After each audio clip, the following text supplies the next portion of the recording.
validation, now I validate myself. Building inner strength, putting doubt up on the shelf. No more unnecessary drama, no more wasted time. Climbing higher constantly, making my own climb. Standing on higher ground, where excellence is found. My potential knows no bounds. Raising the bar, breaking ground. My network is my net worth. Choose your company wise. Surround yourself with eagles, not with sheep in disguise. Every interaction is a reflection of my brand. Quality over quantity, that's my personal command. Standing on higher ground, where excellence is found. My potential knows no bounds. Raising the bar, breaking ground. Whoa. I'm not just living, I'm manifesting my vision. Cutting through limitations with surgical precision. My expectations are my compass, my respect is my shield. To mediocrity and chaos, I will never yield.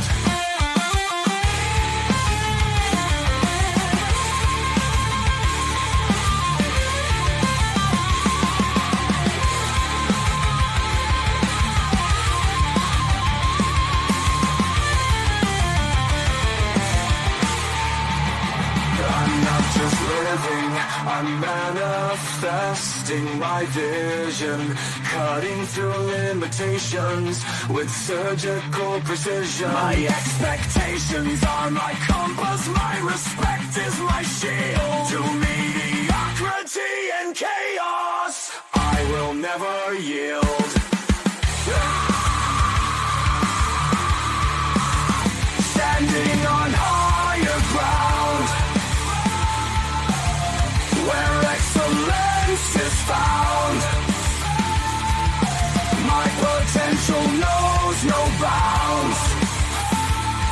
Raising the bar, breaking ground.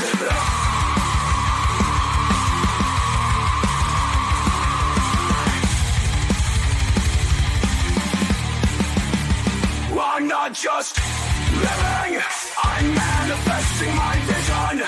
Cutting through limitations with surgical precision.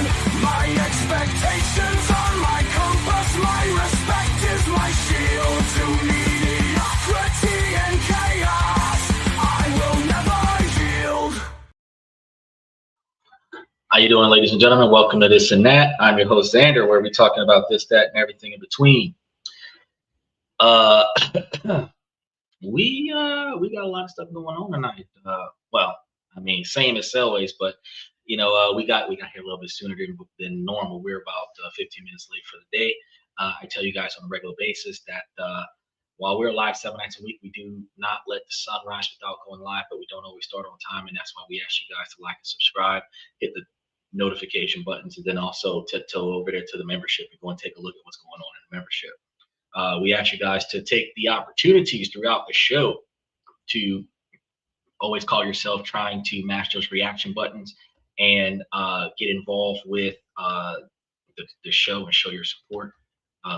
Free for you, but a lot for me. Shows a lot of support. It triggers the algorithm so that other people can see what's going on the show, and it kind of helps everybody get in there and participate. Now, this is a highly interactive podcast, so I mean, we do let folks get in onto the show, but only if they're going to be appropriate. We have had some people over the past couple of weeks come in and be inappropriate during the live podcast, and kind of have to deal with that. So I hope that when you do chime in, whether you chime in the comment section or if you chime in by clicking that link, approving the mic, approving the camera, coming in to the show in real time, that you maintain your appropriateness, mutual respect, and abide by those community guideline rules. We don't have to agree in order for you to be on the show. We can completely disagree with one another, but I come from a uniform position where we're not attacking the integrity of the individual. If you want to debate the issues, we can debate the issues. I come from facts, so if you want to come from feelings, that's fine. You can tell me how you feel about why you disagree with me, but degrading or devaluing me as a person is going to get you banned off of the show. If you were to do that to anybody else in the comment section, you would get banned off the show as well. So I'm just going to ask you guys to stay appropriate on the show. Now, while we're live 7 nights a week, we have a different topic every night of the week. Sunday, tonight, we have questions and comments from the fans. Monday, Tuesday, and Wednesdays, business and politics. Steven, if you're listening right now, we have Monday up there right now. So take time tonight to go and hit the notification button for tomorrow night's show. It just got posted today.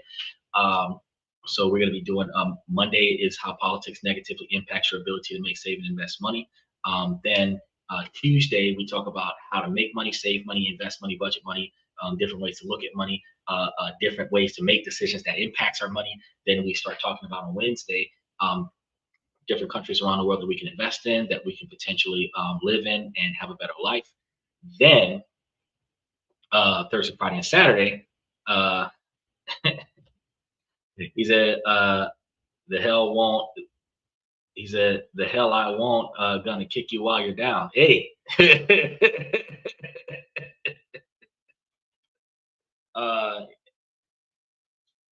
Michael wanted to moderate. That's what I was supposed to do. I'm gonna have to do it. After the show is get in there and check my moderators. I keep forgetting that. I'm gonna be checking my moderators because we want to add some moderators onto the list. Steven deserves it. He's been here a long time, just like Michael. So I'm gonna be making some changes to that. Thursday, Friday, and Saturday, we've got information that helps you with your self-improvement, personal development, relationship topics, negotiations, socializations, building your brand, and then discussing raises, promotions, retirement, severance packages, forced retirement. And that's when we start talking to you guys about your 20 and 30-year plan, how to prepare for it, why it's important to prepare for it, and how do you benefit from it. So, I want you guys to stay tuned every night of the week because there's always something to learn. We just finished talking about yesterday how Stephen could have handled his discussions with his raise a little bit better, where he could have negotiated better benefits from his job, where when the money stops, other things could continue, like extra PTO time, extra paid days off, such as sick days, vacation time, stuff to that effect, shares in the company. There's other ways. There's never a situation where there's absolutely no hope. There's absolutely no negotiation, because worst case scenario, he was originally offered a promotion. He could take advantage of that promotion. And then all of the benefits that's not available to his current salary would be available to the higher tier job title. So there's always another way. So instead of getting pissed off at your boss and flipping tables and cursing them out, it is always good to try to find a way to negotiate and renegotiate, right?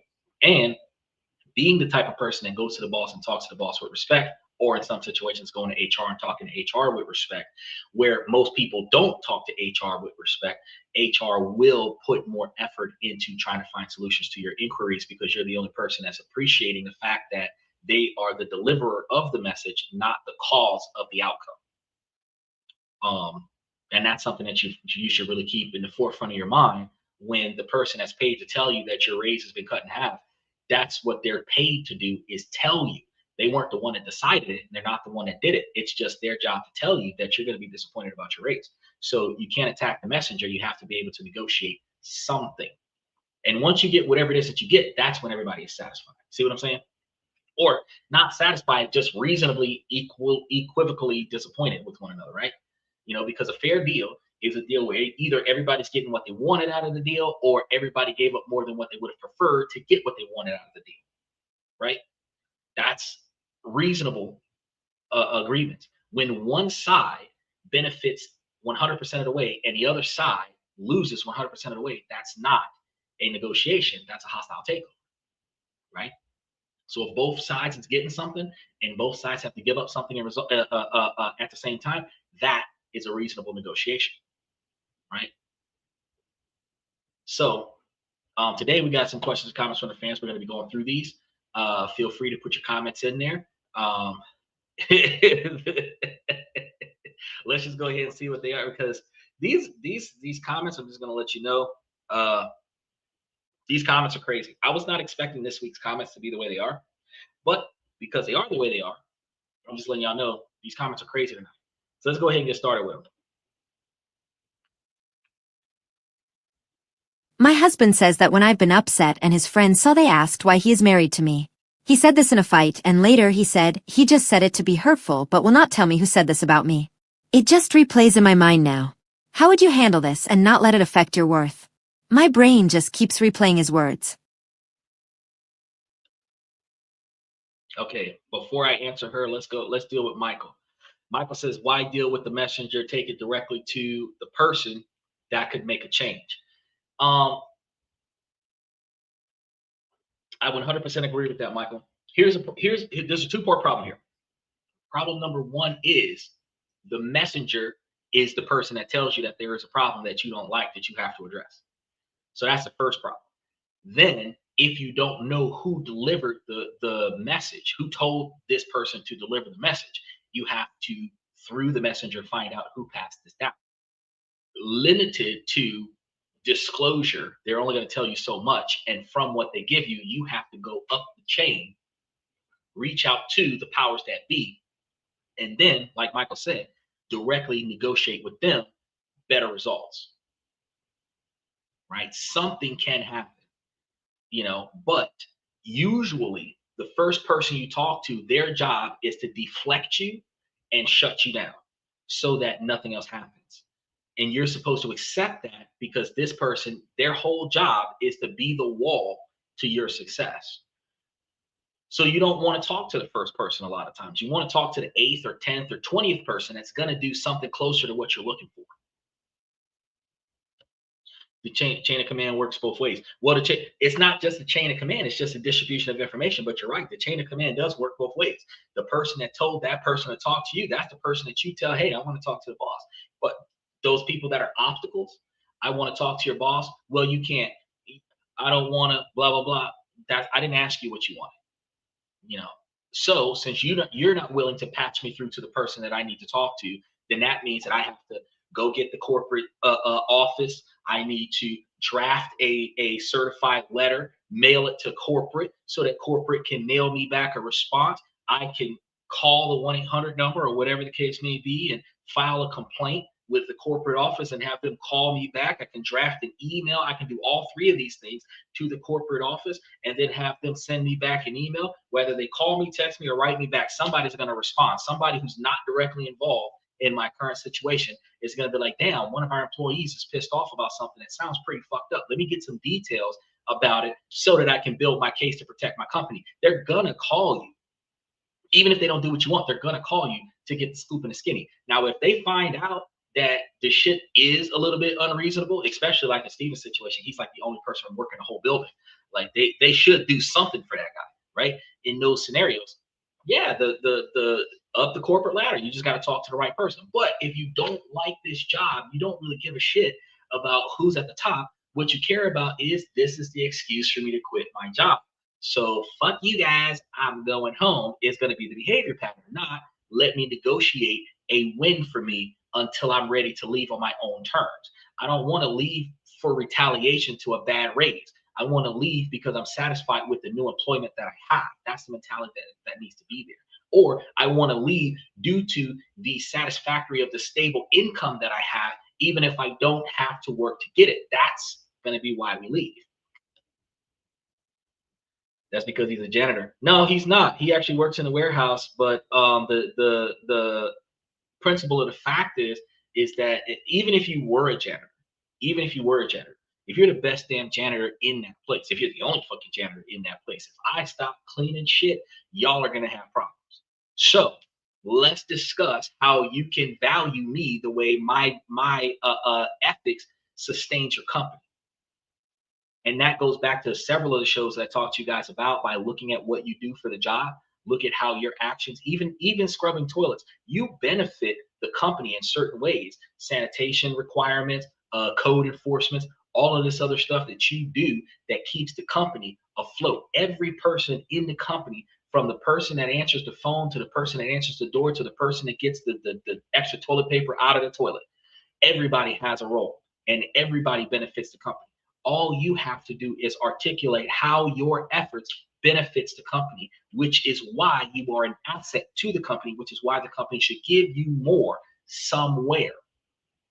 Doesn't matter if it's a pay raise, if it's overtime hours, if it's time and a half, if or not time and a half, vacation time, PTO time, extra sick days.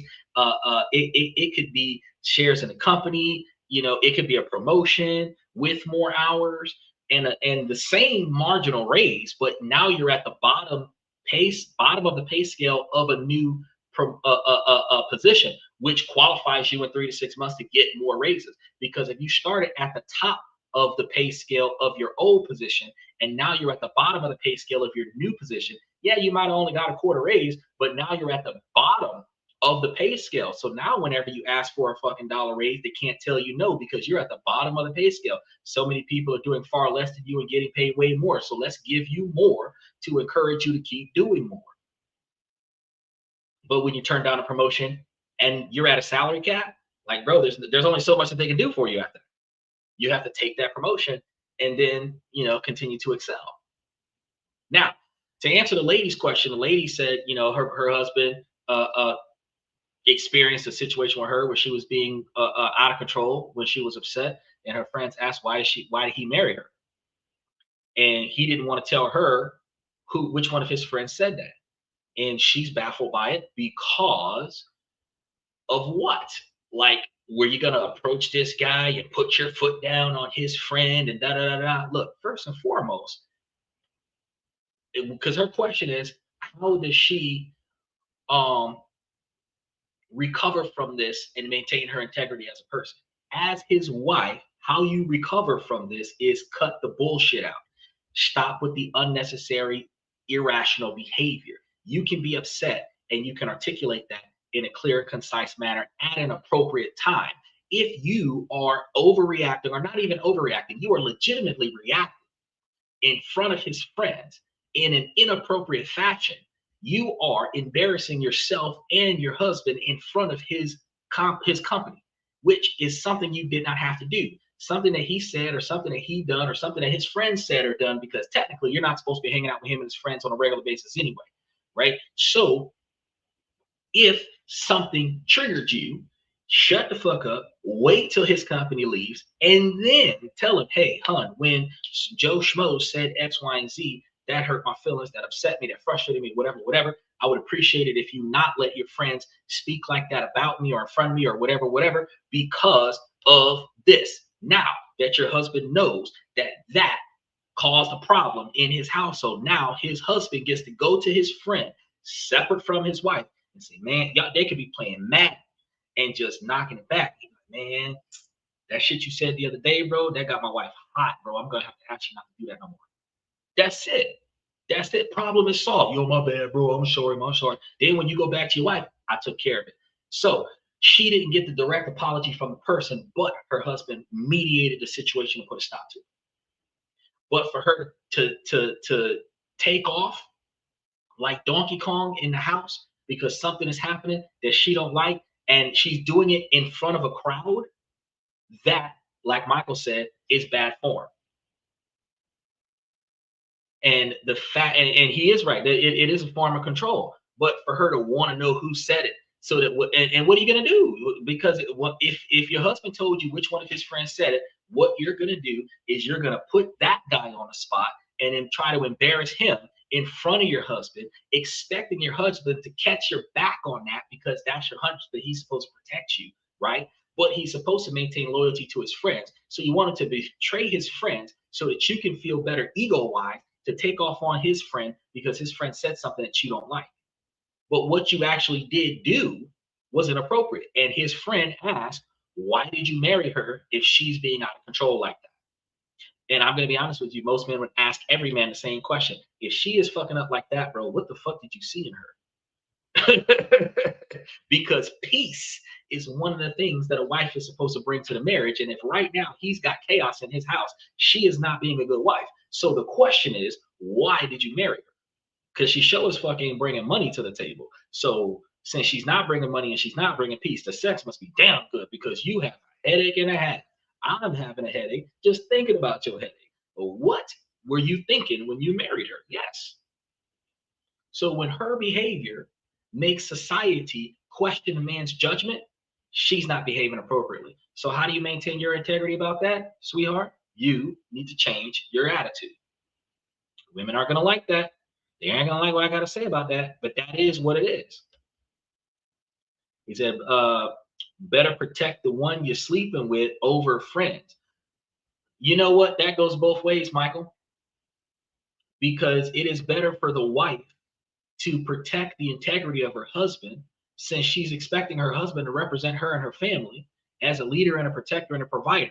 She's supposed to be able to protect his integrity and his identity and everything about him to his constituents, to his friends, to his network. It's not one-sided. So since she's sleeping with him, she's supposed to be protecting his identity as a man in this relationship the same way he's supposed to be protecting her modesty and her dignity. But he can't protect her modesty and her dignity if she's not modest and she has no dignity. He cannot protect, he can physically protect her from physical danger. But if she's being disrespectful, he can't protect her from disrespecting herself. If she's being defiant, he can't protect her from the rebellion that she's causing. So this isn't a situation where, oh, the man has to take away all of his own autonomy and be a puppet shield for a woman that is disrespecting and devaluing him as a man, and then disrespecting and devaluing his friends at the same time. That makes no sense. He said, sleeping with your friends is not good. Well, nobody's sleeping with the friends. I understand you're joking, but nobody's sleeping with the friends. They said, I'm sorry. What did she do again? So she blew up in front of his friends and she started getting overly emotional for an unknown reason. And one of his friends had said to him that he didn't know why he married this girl, because his girl is flipping out in front of his friends. Now, he told his wife this, and she's pissed off that she found out that his friend thinks that she was a bad marriage. So she wants to confront the friend, but he won't tell her who said it. Now she wants to figure out how she navigate the ability to get that catch back with the friend that is anonymous to the complaint that she's being a bad wife. And that's ultimately what it is. A complaint to the husband that his wife is being a bad wife from his network was brought to the wife, that the wife is being a bad wife, and his network acknowledges the fact that she's being a bad wife and she's pissed off about it. That's the problem. And she wants to know, how does she fix this and maintain her integrity in a relationship? Now, you just got to cut the bullshit out. That's how you fix that. Because you can't be a bad wife to the husband and then say, oh, the husband is supposed to shield her from societal scrutiny for being a bad wife. That's like saying to me that if I'm going to date an OnlyFans girl, that I'm supposed to protect her integrity as a woman after she did what she did for however many years that she did it. And then everybody's got the video. Some people downloaded the PDF file. Half of the people got the DVD. And then I'm supposed to say, oh, you can't think about her like that. You can't look at her like that. You can't talk to her like that because that's my girl. Well, no, if she has already devalued and degraded herself, there is no way that I can step in and shield her from self-degradation. I cannot shield her from self-devaluation. I can shield her from unnecessary societal degradation. I can shield her from unnecessary societal deprivation, but I cannot shield her from what she does to herself in society. And it should not be a man's job to do that.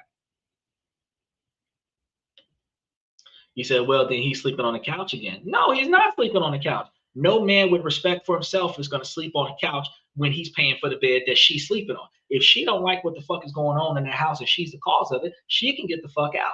She can sleep on a couch. She can sleep on the floor. She can go sleep at her mama's house. And no man should be sleeping on a couch. No man should be leaving his bed because his woman misbehaved. This isn't a situation where the man did something wrong. The woman did something wrong. Society called her out on it. And she is mad that she doesn't know who from society called her out on it. She's supposed to be on the couch. When you start talking about first person accountability, she fucked up. And when she fucked up, she's got to atone for that. He didn't do nothing wrong. He's just the deliverer of the message, just like we said earlier today. And what did you say about the deliverer of the message? You skip the deliverer of the message and you go to the source of the complaint. Since she doesn't know who the source of the complaint is, address the complaint itself. You're being a bad wife in front of his company. stop being a bad wife in front of his company. That's how you fix that problem. All right, let's go ahead and touch base with the next one. Hold on. He said, how did she find out someone talked about her? Her husband told her. Now, could her husband have kept that a secret and not told her? But she would be wondering why everybody's treating her different? Yeah.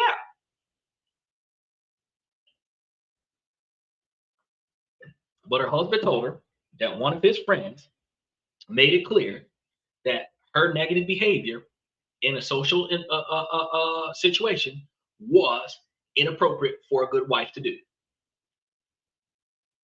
And she got offended by it. And now she wants to confront the person who said it. And he doesn't want to tell her who said it. What if the husband is saying it? What if the husband is saying it and passing it off on a friend? Let's go there before we move on to the next one.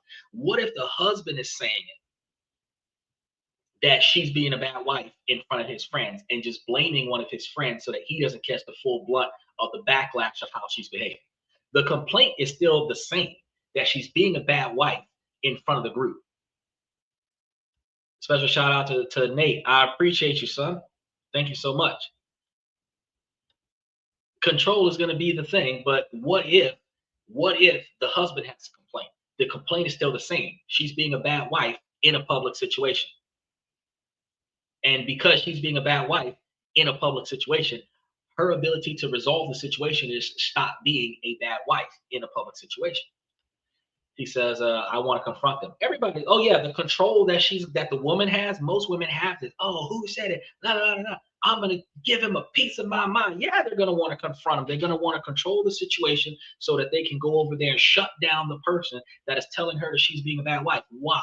Because if here's an issue, and this is something that happens in a lot of relationships these days, because the feminist model has corrupted relationships and men have become so submissive to women in relationships these days. The issue is that when a woman mistreats a man, it is completely acceptable by society.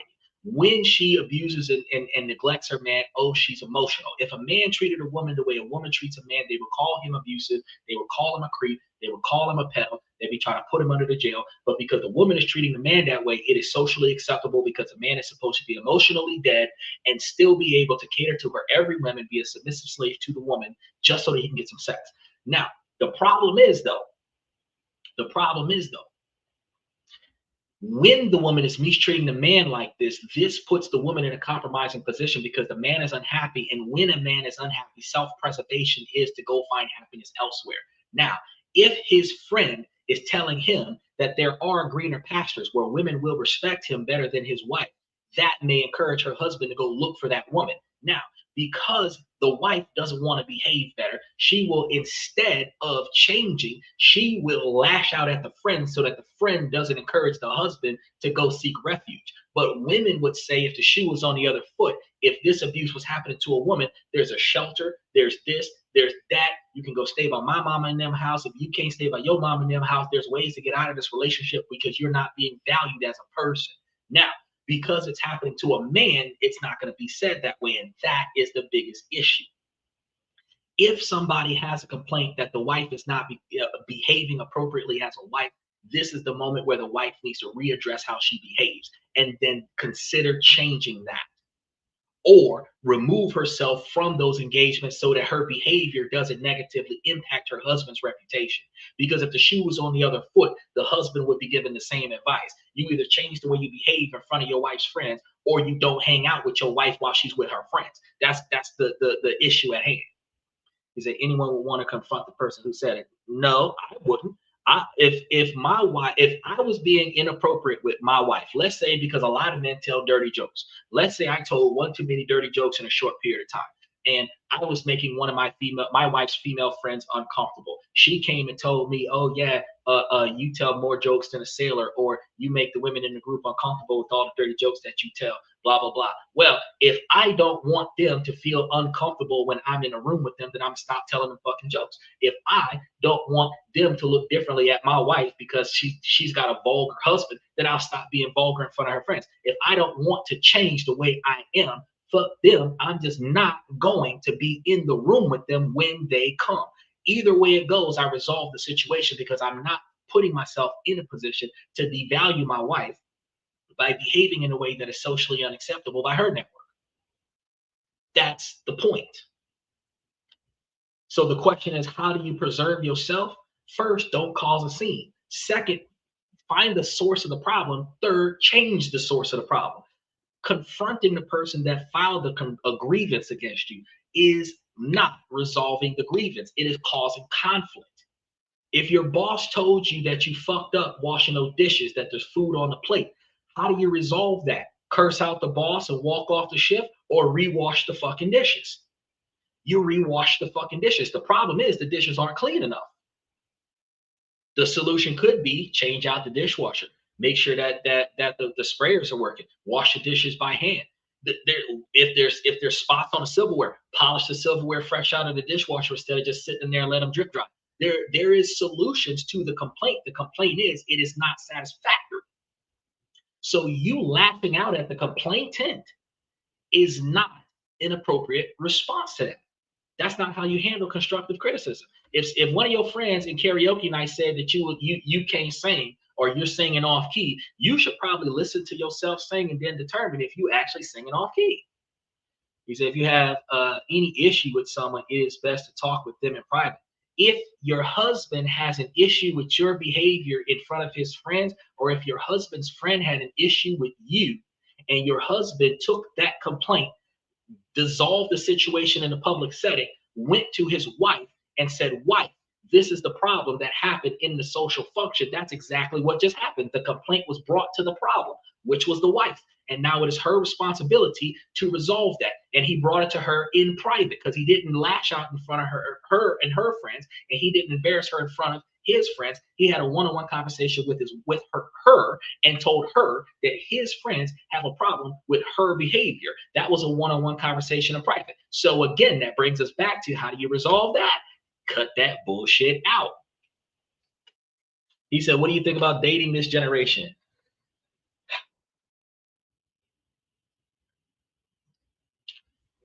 I'm gonna get to this question, my man, but see, my observations of dating is so negative. I had to breathe a little bit, drink a little bit, and then respond to the question. And I got coffee. And I don't even got no liquor to make me feel better about this question. Special shout out to Uncommon Woman. Peace and blessing. So what do I think about dating in this generation? I strongly believe that the false sense of egalitarianism is being pushed in a model for a monarchy, a feminine monarchy, where women are dominating the relationships, which in a matriarchal society would not be a problem, because look at the Philippines. The issue is that the Western women are not attracted to a submissive man. So when a Western woman dominates a Western man, that woman loses respect and value for that man, and that relationship starts to deteriorate. So it is not a problem for the woman to be in charge if she respected, loved, and valued the man while being in charge, because a woman in charge of a man is a turnoff to women. It is inappropriate for a woman to even try to dominate a man, because if she succeeds, she will no longer be happy with him. Now, the other problem is that as long as she's not succeeding, she is causing chaos and conflict in a relationship by attempting to dominate her man. And the more often she attempts to dominate her man, the more often that he retaliates to that, and then puts her in her place, which women don't like having happen more often than not. And that leaves you with a tit for tat relationship that builds resentment. So because it doesn't benefit women for women to put a man in his place as a submissive person to the woman, since it doesn't benefit the women shouldn't do it. I don't give a fuck if men like it or not. What matters is that she loses a good man when she dominates that man. So she shouldn't try to dominate him. Michael says, I don't believe in constructive criticism to build someone up just to tear them down. Well, Michael, I don't believe in not telling somebody when they're fucking up, but there's no nice way to tell people that they're fucking up. Even on this show, people who are being inappropriate on the show, a lot of the times I just got to block them because their behavior is too disrespectful, too inappropriate, and they have no willingness to change in the moment. And before I get demonetized or canceled because of somebody who comes up onto my show, I'll just block them. And then I'll explain to everybody else why I block them so that everybody else can choose to behave better. But it's not about building someone up to tear them down, Michael. What it's about is letting someone know that when you're making a mistake or when your behavior is contradicting our ability to succeed, I have to tell you that you are not performing correctly. For example, if we've got bills that are supposed to be paid and you want to get your hair and nails did and you're taking the money that is designed for the bills that are coming up in the next 3 days to go get your hair did on Monday. Now, granted, we got enough money to pay for the bills 2 weeks from now, but the bills are due on Wednesday and you're getting your hair done with the bill money on Monday, which is going to make the bills late on Wednesday. And now we got to pay the bill with the late fee next week, Friday. If I tell you that your choice in scheduling the appointments is compromising our ability to be financially successful, that's constructive criticism. I'm telling you that you're fucking up the money. Now, the problem is you don't want to hear that. But the truth of the matter is that if you just decided to get your hair done after you paid the bills, or if you paid the bills 2 months in advance, and when you get your hair done on Monday, the bill isn't due until the 20th of June, then you can get your fucking hair done because it's not going to impact the bill being due on Wednesday. That's the difference. There's a difference between saying that you ain't shit or saying that, oh, you always fuck the world up versus me telling you, hey, bringing a car back with no gas in it compromises my ability to get to work on time because I gave you the car with a full tank of gas. I got up with enough time to get to work on time. And now I got to spend 20 minutes at a gas station filling up so that I can get to work on time, which made me 20 minutes late. Can you bring the car back with gas in it since you took the car with gas in it? I'm still telling you that you fucked up. But if you don't want to hear it, oh, it's a man's job to put gas in the car, you're fucking up the relationship. Then you don't want to take accountability for fucking up the relationship. I'm going to build resentment for that. Then I'm not going to tell you about you fucking up because you know you fuck it up and you don't want to do anything about it. And now I'm unhappy in a relationship. And what do people do when they're unhappy in a relationship? They typically go find happiness somewhere else. He says, I've been trying to date, but it seems like all gold diggers. They're not gold diggers, Nate. The problem is that the women are broke and the men are broke too. Inflation is superseding people's capabilities to find a reasonably capable job that will pay for the standard of living that they desire, not the standard of living they have, not the standard of living that they can afford, the standard of living that they desire. And as a result, when a woman tries to date a man, a woman wants to date up, and if she's living in the hood on her $40,000 a year income, she wants to date a man that's going to take her out of the project. And she don't even got to be on Section 8. She could just be living in a low-income neighborhood where the landlord don't fix shit, building falling apart and shit. She got a beat up car and she want to move out of that to a house that ain't got nothing wrong with it. All the windows work, central air and heat work, the refrigerator work, and she don't got to do shit. But that elevation requires her to find a man that can afford to pay for that lifestyle. Now, since you can't afford to pay for the lifestyle that she wants, now she's going to treat you like shit. Not because you're broke, it's because you can't afford the lifestyle that she wants. But she can't afford the lifestyle that she wants. But if she was to get with you and the two of y'all put y'all money together and y'all stayed together for 5 or 10 years, y'all could have a kind of lifestyle that's better than what both of y'all wanted. Because you making $40,000 a year and her making $40,000 a year, which is below minimum wage, might I add, would put y'all in a situation where y'all living off of $80,000 a year. And if that $80,000 a year y'all lived off of only $50,000 of it, where comfortable middle class living is $68,000, you would still be putting away $20,000 a year when you'd have $250,000 or more inside of 10 years. And if you're getting that 10 to 12% dividend off of that shit, you're making that 40 or 50,000 a year in dividend payments off of a brokerage account, where now the money that it costs for your original standard of living is coming from a bank account or a brokerage account. It's not coming from y'all going to work every day, which means if y'all stay together for 20 years, you'd be making 3 times more money than what it costs for your current standard of living. That's when you go from renting in a low-income environment to owning your own house and going from a $40,000 a year lifestyle to a $70,000 a year lifestyle while you're making $120,000 a year from a brokerage account, which would pay $30,000 or so off of the taxes on that. You have $90,000 coming in. You can pay $70,000 on your standard of living, $20,000 to travel the world. Every woman that says she likes to travel doesn't fucking travel because they can't afford to travel, because they get their hair and nails did with their travel money. So what they do is after they look cute, they date a guy who can afford to take them places, and now they're traveling on somebody else's money. So a woman says, I like steak and lobster so that the man can pay for it. A woman says, I like to travel so that the man can pay for it, but she's not traveling. Every woman that says I like to travel, you ask her, how many countries have you been to? How many states have you gone to? How often do you travel? And these bitches will tell you, well, I go hang out with the girls. Girls night out on Wednesdays, Latin night on Thursdays, but I'd be goddamn if she gonna tell you that she'd have been to a different country every 3 months. I'd be goddamn if she tell you that she'd have left the city every 3 months. I'd be goddamn if she tell you that I'd have been to 50 states in the last 50 weeks. That because they don't. They just set the bar so high for you because what men do, men who have no game, what those men do is the first thing they do is they run out there and say, well, whatever she like, I'm gonna get it for her. Whatever she wants, I'm gonna get it for her. I'm gonna give her the world on. I'm gonna give her. She didn't earn it. I'm gonna give her the world on a silver platter. I'm gonna grab the moon and pluck it out of the sky and give it to her. I'm gonna grab the stars. I'm gonna pluck them out of the sky and give it to her. All she's got to do is just exist in my presence. All I need is for her to let me grovel in her shadow, and I will give her everything she didn't earn from me. That's what men do, right? So what do you like? What do you want? What's your favorite meal? What's your favorite activity? What do you do for fun? And they're going to give you their dream lifestyle. And as a man, you're going to try your best to satisfy it.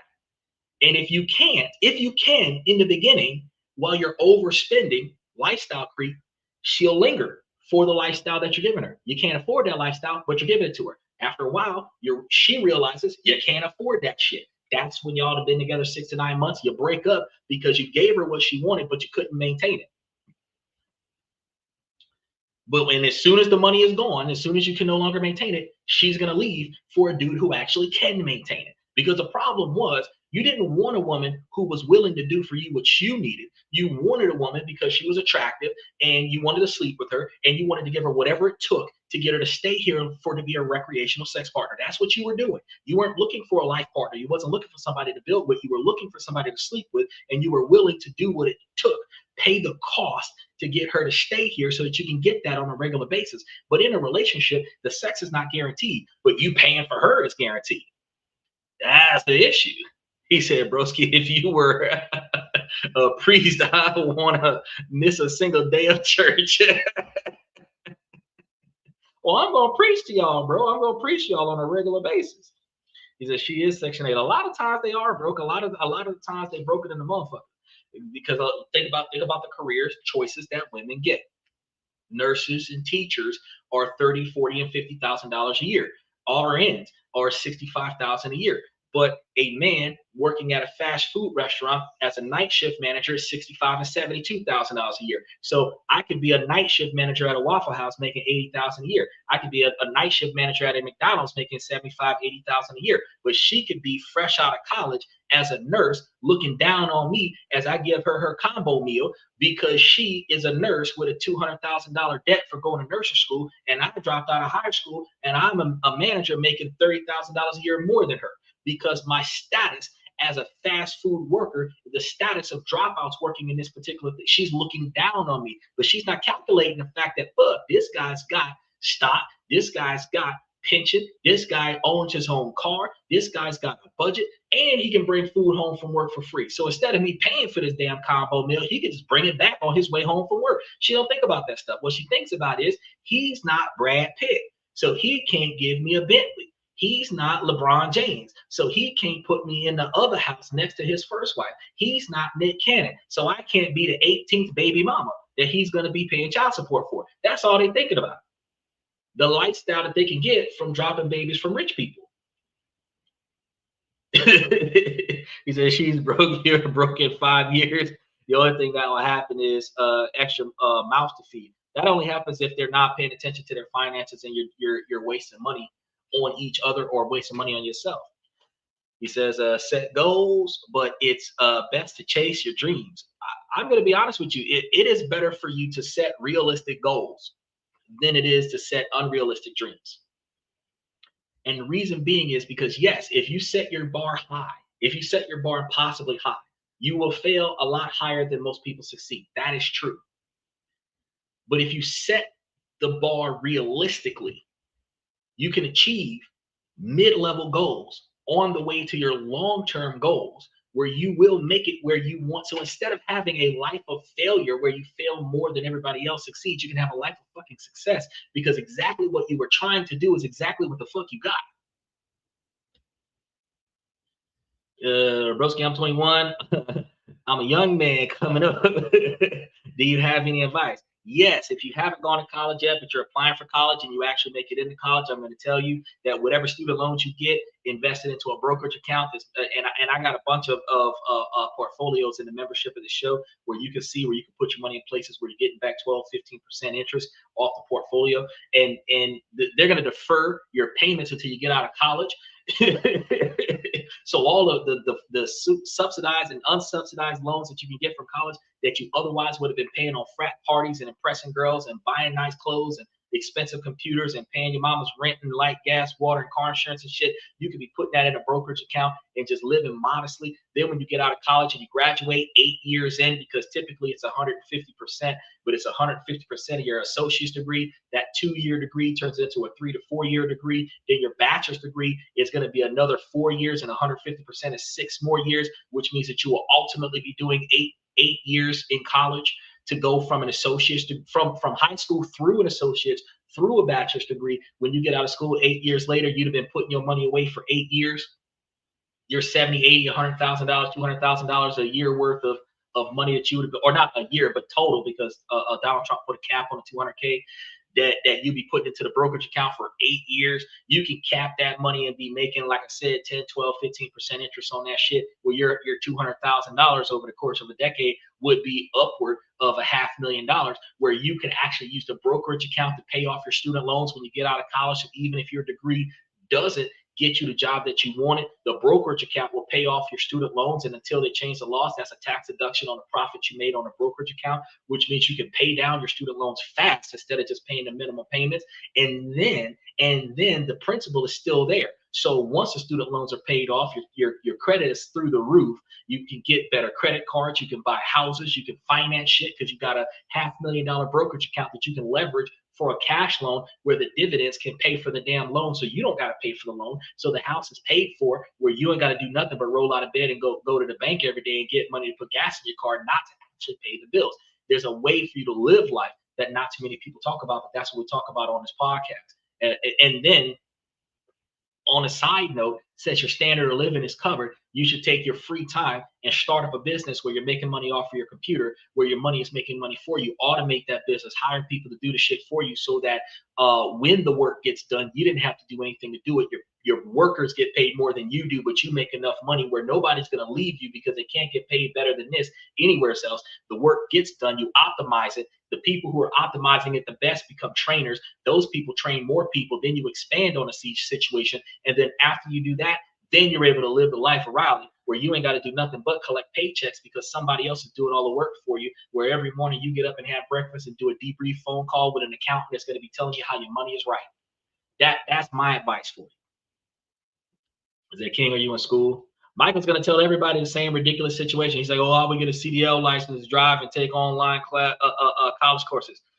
No, I'm not going to tell you that. That is one way to do it, though. That is one way to do it. You can get you a CDL license, but if you're taking online college courses and you're a trucker, you're not going to have enough time to get your school done. What I can tell you to do is that if you work from online, and you can do anything online.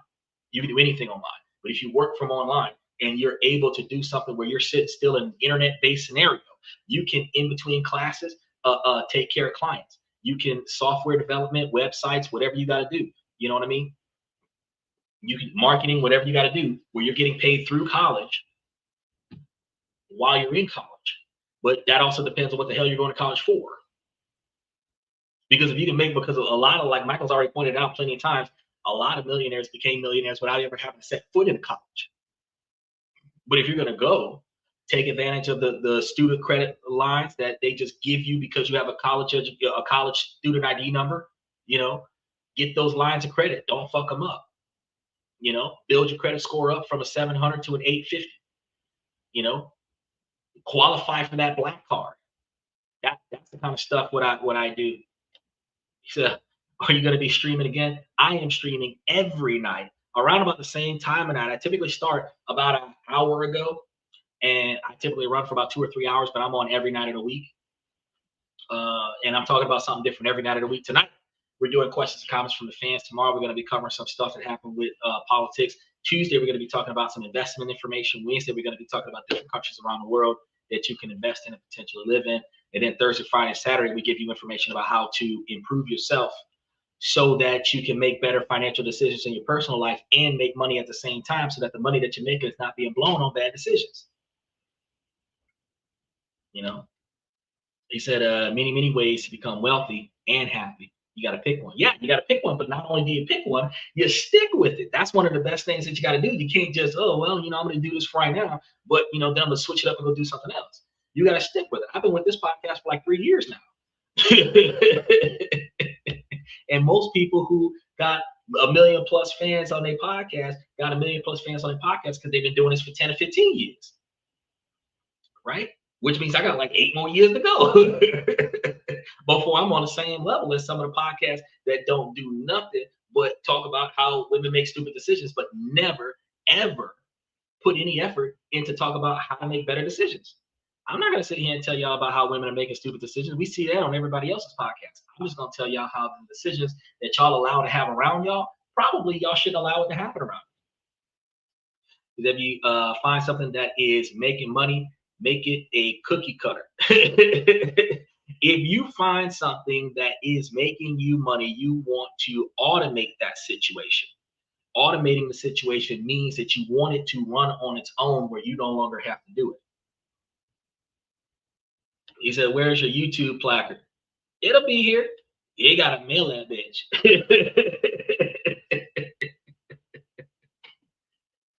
That'll be here.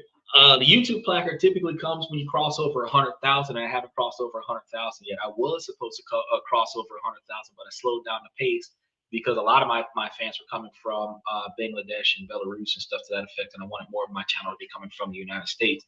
And it takes a lot longer to draw in U.S. followers than it does to draw in followers from another country. So while we're right around 81,000 subscribers right now, I'm going to need another 19,000 subscribers, which is hard, but not hard at the same time. Just got to keep doing what I'm doing the way I'm doing what I'm doing. So you'll see it show up, and when you see it, we'll have it somewhere around here. I'm not going to cover the banner with that bitch, but you'll see it around here somewhere. even if I gotta like hold it up or stick it to the back of the chair or some shit like that. Is that I'm calling it a night. Make sure I get enough rest so the next stream I can finish with you, bro. Hit the like and subscribe buttons. Take a look at the membership, because we put a lot of financial information in the membership, but we're a lot every night of the week. So if you go directly to the channel and then you hit the notification button on the next 5 or 6 shows that are coming up, the YouTube should tell you, especially if you turn your push notification on your phone, YouTube should tell you that we went live. But we go live at the same time of night every night of the week. And we probably got another hour and a half worth of show to do for tonight. But we typically do 2 or 3 hours worth of show every night. So typically right around, I want to say 11 o'clock Eastern Standard Time is when we start. And then, well, around 11 or 11:30 Eastern Standard Time is when we start. And then we carry it till about 1 or 2 o'clock Eastern Standard Time. So typically club hours, people who want to learn how to make money are not at the club. They're paying attention to me. Club hours, and people are not really caring about making their lives better. They're at the club. They're not paying attention to me. Because right around last call, I'm getting to the good part. Remember to like and subscribe. He said, how far from 100,000, Ari? 19,000. That's how far. 19,000 subscribers. All right, let's move on to the next comment.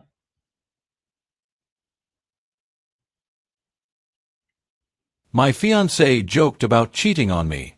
Should I call off the marriage with her? My fiancée joked about cheating on me with her friends to others to gain reaction/shock from them. Is it a red flag? I am 30 and she is 26. I don't know whether she is really cheating or not. Oh yeah, that's it. It's dead. Some people are gonna say, well, it's just a joke. You can't take a joke.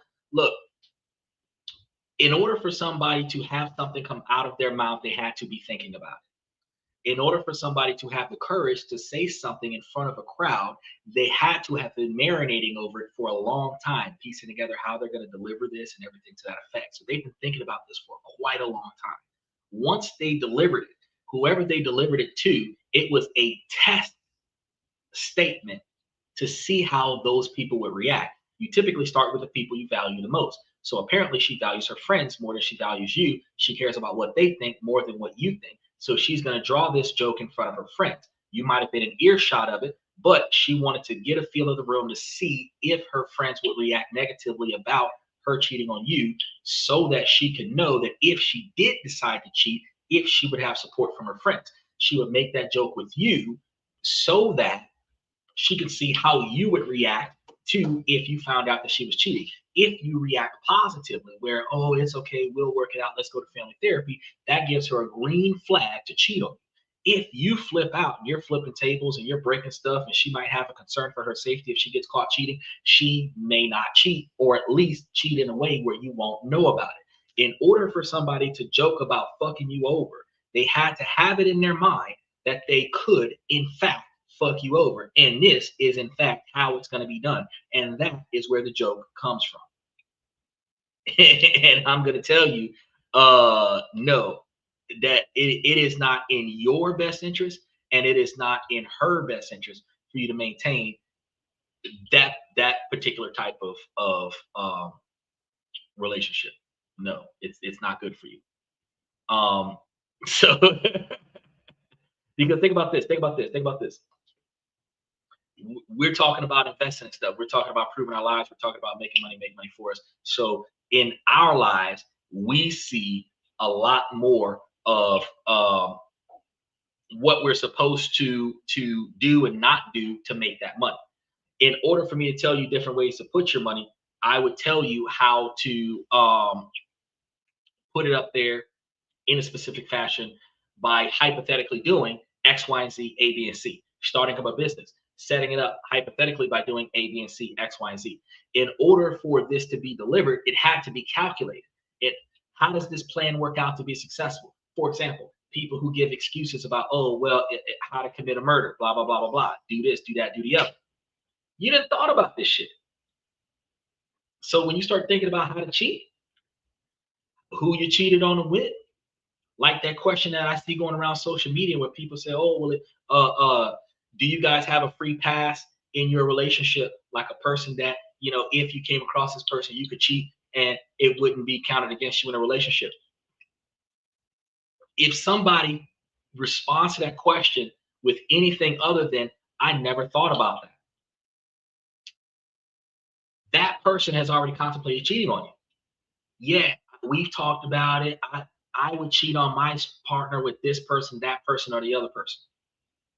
It's already in your mind that you would cheat. Because it's already in your mind that you would cheat, if the opportunity arose where it could happen, you would be willing to participate in it. As a result, if she's already joking about cheating on you, bro, it's already in her mind that she's willing to do it. And if she's willing to do it before you get married, what do you think she's going to do after you get married?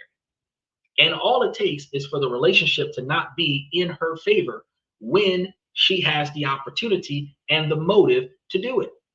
That's one of the reasons why, yeah, the relationship will be dead as soon as that joke came out. You see, you got about 40 years to make enough money to last you until death. Better get started. Yeah, yeah. Michael said, I think you're jaded. No, I'm not jaded. The truth of the matter is, Michael, is that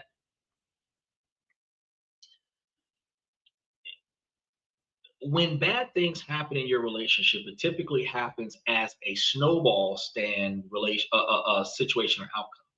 There was a small issue that you ignored, and it just continued to gradually increase until it became a big issue that you now are paying attention to.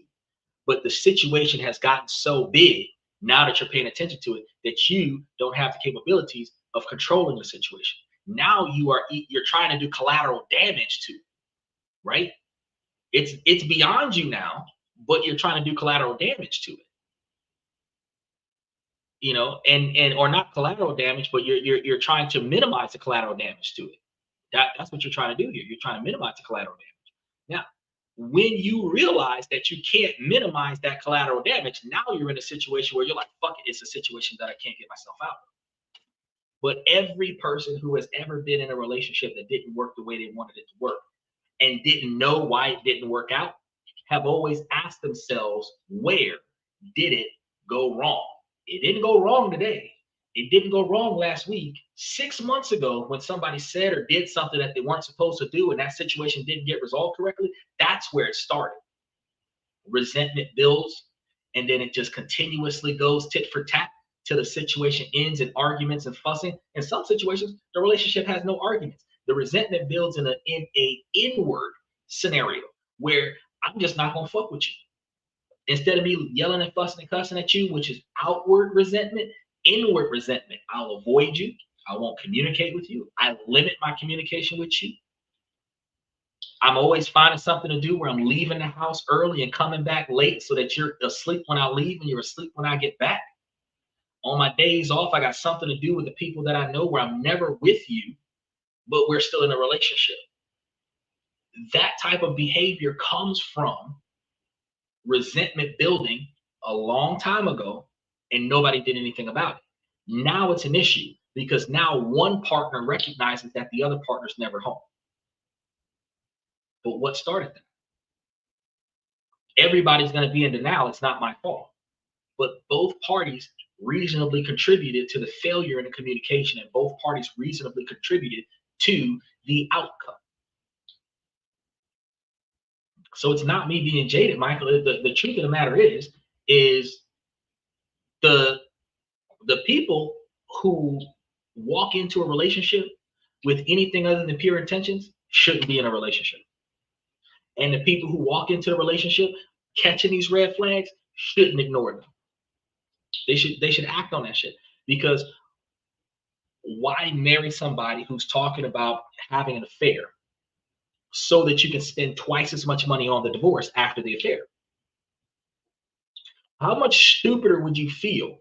You done spent $50,000 to $100,000 on a wedding. Now you're spending $250,000 on a divorce. Where the divorce is because she cheated on you. Oh, it's an accident. Oh, but don't I remember when we were engaged, you were talking about cheating on me? Oh, that was a joke. But then you did it 5 years later. That wasn't a joke. That was premeditated, my guy. Gotta understand that. All right. Let's talk about the next one. Found out I'm blood related to my boyfriend. Oh, shit. My boyfriend is 30 and I'm 21 and we met in Melbourne, Australia. I'm from Germany, but I was staying in Australia for a while visiting a friend and working there when we met. We clicked almost immediately. We talked for weeks, got really close, and honestly matched perfectly. He has pretty much everything I look for in a partner. Like most couples, we also shared personal stuff with each other. One thing he told me early on was that he barely talks to his dad's side of the family because he thinks they're toxic. I also met his sister at one point, and weirdly enough she has the exact same name as my sister. I thought it was a funny coincidence at the time. Both of us come from conservative Turkish Muslim families, and neither of us is out, so we never introduced each other to our families. It would have caused a lot of unnecessary drama and probably wouldn't have been accepted anyway. Eventually I went back to Germany. One weekend during family breakfast, my dad was on the phone with relatives in Turkey like he usually is. At some point he started talking to his uncle. I wasn't really paying attention until I heard him mention that his uncle's kids live in Melbourne. Then he said their names. The exact same names as my boyfriend and his sister. At first I thought there was no way it could actually be them. Melbourne is a huge city, and Turkish families often reuse the same names, so I tried to convince myself it was just a coincidence. But the next day I called my boyfriend and casually started asking more questions about his dad, his full name, his job, other details. And that's when it hit me. I realized I'm literally dating my dad's cousin. So now I feel sadness, disgust, rage, and just so many emotions, because I know that the right thing would be to break up, but there's also this feeling that I won't find someone like him again, and that genuinely makes me want to cry. So what advice would you all give? I just don't get it. I just witnessed why men don't. Hold on a second before we go to that one. What they say, Michael, the closer to kin. Okay, look, if you ain't been sleeping with the dude, then you're good. So you ain't gotta worry about that part. If you have, oops. Recognizing the relationship that you're in is probably better to keep this person as a good friend since y'all do have a lot in common. However, um, it does happen.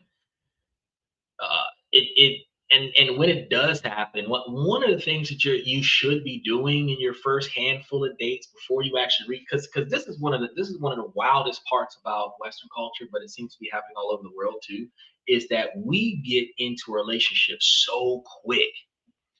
We don't know the person's history or nothing. We barely know the person's name, and yet we're in a position where we are committed to a complete stranger. You were supposed to know your background of the person that you're dating. And when you come from a big family, your big family springs up quicker than you can imagine. So one of the first things you're supposed to remember, especially since you come from a Turkish culture where everybody reuses the same name, so the last name is very common. If your last name and his last name are the same last name, the first thing you're supposed to do before y'all get emotionally bonded is make sure that is not my cousin. Now, depending on how far apart you are as cousins, some cultures allow you guys to date as cousins and marry and everything to that effect. Some cultures are going to say that that's repulsive and they're going to devalue you for that. And if your culture would not support you dating your cousin, then at the end of the day, you just keep them as a friend and move on. But truth, you probably should have done. You should have dug deeper before you got emotionally attached. Simply because, like, the easiest answer to ask, what women ask is what do you do for a living and how much do you make? But what's your last name and who are you related to? Those are some of the questions that women don't ask. But if you did, you learn a whole lot more than how much money is in his fucking pocket, right? Now, Michael says, I met this girl, took her to see my folks, and driving up to the house, she says that she's been here before. Found out my cousin had brought her here to meet my folks. I've heard that story before. If you went, if you're dating a girl that just so happens to date your cousin, one of the problems that you got there is that you are either in a small town or this girl gets around, because you and your homies, you and your family members should not be involved with the same person unless it's a really small town. In that case, I mean, you kind of can't help it if it's a really small town. But when you start talking about big cities, big developed cities, and big developed countries, for you and your family member or you and your friend to be involved with the same chick, this chick is traveling. And again, for the guys, one of the things that you're not doing is getting the history of this chick. You ain't got to ask her about all of her exes. But what we used to do back in the day, part of the bro code, was we would tell all of our bros who this chick was. Now, if nobody knew her, that was good. If somebody knew her, that's a red flag. Well, they knew her, could potentially dissolve that to a yellow flag, but y'all remember R. Kelly and Usher, same girl? Only reason why they knew they was with the same girl was because they told each other who she was and what she looked like, where she worked at, where she lived, what kind of phone she had, all this other. Your bros would debrief each other about who they with. Now, likewise, with Michael's situation, he's got cousins that he should be affiliated with. He should be able to communicate with his cousins about this chick. Hey, yeah, I've been dating this girl. I like her. I'm thinking about bringing her to the family functions, blah, squazzing. Send him a picture. Oh, I know that girl. She ain't going to the family function yet. You know what I mean? The wild part is when Michael told this story, he met a girl that has already been to his folks' house. Well, where the fuck were you the first time this girl came to the house? Because if she's been here before with your cousin, then that means that your mom and daddy married. That means that your cousin and them married. What happened to getting the parents' blessing, getting the family's blessing? In other countries in Eastern culture, the relationship is driven by family support, which means that the family knows that you intend on a long-term relationship, date to marriage situation, which means that your family should get a picture of this person before they meet them. They should get a background story, a dossier of this person before they meet them. And if they don't, you're not supposed to be dating them. This shouldn't be a secret relationship. It should be like an out in the open, nothing to hide situation, transparency. Now, if this person dated somebody else in a relation in the family, somebody else been in a relationship where you should have knew that before y'all got serious, because you should have met her when she was with the other guy. Then, if you and her decided to get together after she broke up with the other guy, you should have been able to let everybody in the family know, hey, I'm thinking about dating so and so's ex. Do I got family support on that? And if the answer to that is no, we can be friends, but we can't hook up or nothing. Secrecy amongst your family and your network and your friends, that's how this kind of stuff happens. Unnecessary secrecy. Right? All right, let's go ahead and touch base with the next one. I just don't get it. I just witnessed why men don't approach women anymore. When did it come to this? I just left a bar where I was having, I felt, a much-deserved beer or three. There was a very attractive woman sitting by herself, a couple of chairs down from me. I was relaxing, enjoying watching the boats go by. I live in coastal Florida, and I see a guy make eye contact with, I presume her head was pointed in his direction. Reasonably good-looking guy. He approaches her, introduces himself, compliments her, is very nice and attempts to ask her out. I say attempts because he never finished the question. She shut him down so hard and so fast my head was spinning. She was not kind. She immediately called him a creep, ugly, and then took her phone off the bar to take a picture of him. He's immediately apologetic and visibly dumbfounded me too. During his apology, she called the bartender over, claiming he won't leave her alone. The bartender, to his credit, was already watching and came to the guy's defense, refusing to kick the guy out like she was demanding. The guy immediately left, visibly shaken from the experience. I felt really bad for him. I always thought social media was blowing these things out of proportion until I saw it for myself. Now I get it.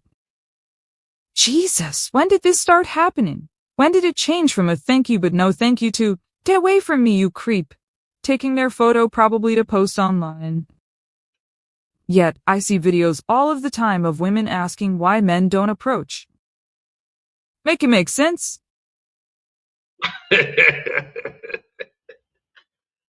Well, women want to be approached by the guy that they want. They don't want to be approached by the guy that wants them.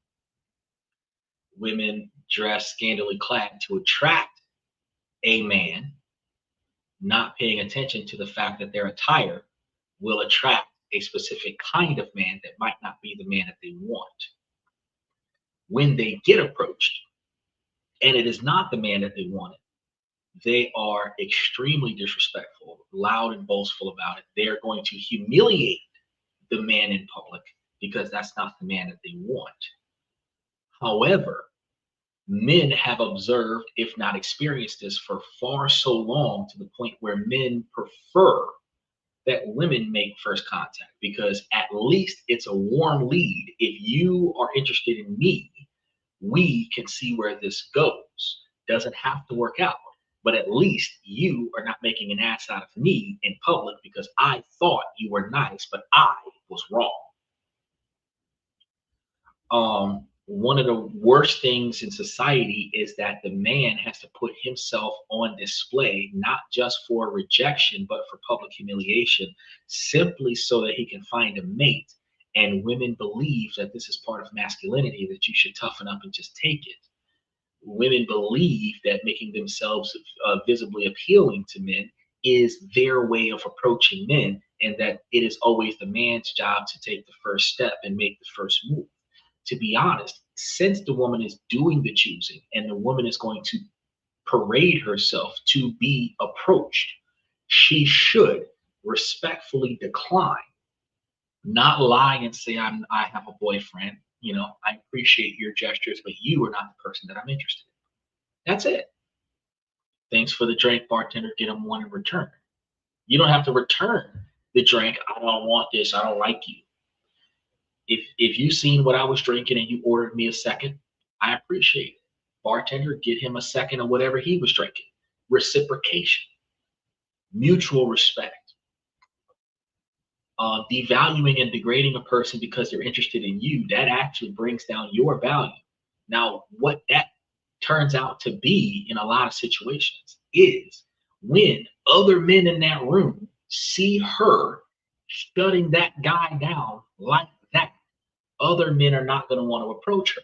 Now, if this is a bar that she frequents, or if she's in a city that she's always gone out in, a lot of people are going to recognize her, because when she made that scene, she didn't just embarrass that guy, she embarrassed herself.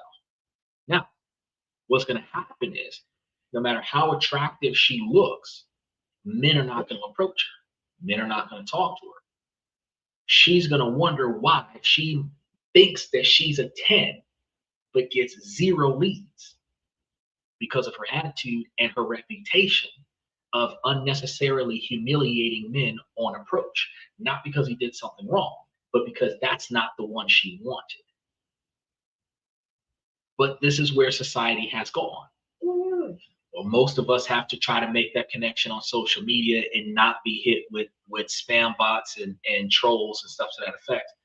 But when it comes down to that first connection, the biggest problem still is, if I'm not the person that you wanted, if you thought I was taller, if you thought I was more light-skinned, if you thought I had more money, and I'm not what you wanted, since women do not always behave as appropriately towards men as they expect men to behave towards women, it is unfavorable for men to approach first contact.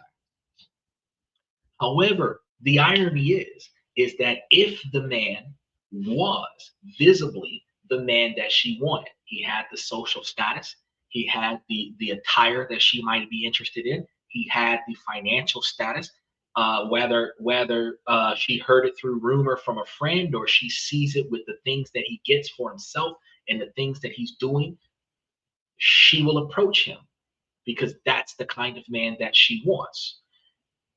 That man is the top 23% of men who can pick over 95% of the women. Now, the bottom 77% of men that most women don't want but will settle for when they stop getting run through by the top 23% of men, those men there's more of those men in the bottom 77% than there are of men in the top 23%. But most women, all the women, or the majority of women, want the top 23% of men. Most women do not have a realistic expectation to say, well, in spite of his height, if he can overcome his shortness and use a step ladder, then I'm still good. Instead of saying, well, instead of it's a no-go of him being too dark. I mean, as long as he don't get cancer, we're still good. So it's a something. Find an alternative loophole, because when women say, well, it's a certain criteria that men must have that a man can't change, is like deal breakers, right? But if a man says something like, well, she can't be overweight. Oh, but that's something that she can control, right? I want her natural hair, not the stuff she bought at the store. Oh, but that's something that she can control. Well, I want her to not wear makeup. Oh, but that's something that she can control. I want her to not wear high heels. Oh, but that's something that she can control. And what a lot of women will do is say, oh, well, you're insecure as a man because you are setting the same standards from a male's perspective that women set from a female's perspective. They're not insecure. They're about as confident with their personal preferences as a woman is with her personal preferences. The only difference is that a woman can change to meet the personal preferences of a man. A man can't change to meet the personal preferences of a woman outside of stacking his cash, which takes 75% of his life to meet the financial status of the average woman. The only time that men usually get with a woman and he doesn't meet her expectations is when she was hooking up with him because he's attractive. She got pregnant, and now they're in a long-term relationship because there's a kid involved. Usually, women don't settle for a dude that is beneath her expectations unless there is an anchor forcing her to do it. If it wasn't for that anchor, the average woman would be single, taking Plan B pills, having abortions, and never committing to a man that is not meeting that standard. So yeah, men are not approaching. A lot of men, especially middle-aged men, are stacking their cash. A lot of men are looking at how much money they're not spending on women, because if you realize that a man spends what 49 or 51% of his income on a woman, and out of that, she only benefits from like 23% of it. So 18% of the money that he gives to her or spends on her is wasted on lavish gifts and entertainment for her. That money could be going towards building up his life. Even if you're making 40,000 a year, if you're putting away 20,000 a year, you can make yourself a millionaire faster than a person who's only putting away 5,000 a year because he's spending 20,000 a year on his girl. You gotta understand the difference between being old and broke and being young and broke is that when you old, nobody will help you. When you young, there's plenty of opportunities. You got decades ahead of you. But when you old, it's it.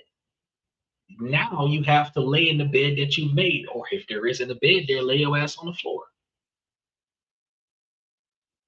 So the younger you are, the more often I tell you, and the older you get, the faster I tell you is, hey, prioritize getting your stuff in order where you are satisfied with where you are, and then just put yourself in a position where you are in the environment of the type of people that gravitate towards that. So if Western culture doesn't want a $50,000 a year man, guess what? Asia will take him.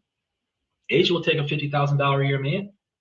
Matter of fact, in order to get a visa in South Korea, Taiwan, Japan, China, $72,000 a year. Still not the $100,000 a year man that American women want. But fuck, the Philippines will take you with $24,000 a year. Give you a lifelong citizenship, residency, visa, off of $24,000 a year. That's $2,000 a month. So if you're rocking $50,000 a year and you go to the Philippines, you can not only go there and find a wife that will run the household, love and respect you, and value you, but also move to America with you and build an empire with you. So if you can't find a woman that you're looking for in the city and state that you're in because of the way they behave, stack your cash and fly to another country passport, bro, and get you one somewhere else. Because in modern 2026 society, you are no longer bound by the women within your immediate reach. You are bound by your ability to afford to go somewhere else and reach over there. You ain't got to fish out of this pond. This pond might have a bunch of stale fish. You might need to go to a different ocean and go fish over there. But not a lot of people are thinking that. Oh, well, why can't I find somebody? That's because ain't nobody that you're looking for is in the area that you're in. Right? These are the ones where you got to catch and release. You got to throw it back. But if you want to keep her, you've got to go to a place where they are worth keeping. Now, ladies, if y'all want to be considered keepers, y'all are going to have to behave like a wife on first contact. And that's not what women want to do these days, but that's the truth. Men have to behave like husbands on first contact in order for a woman to consider him to be boyfriend material.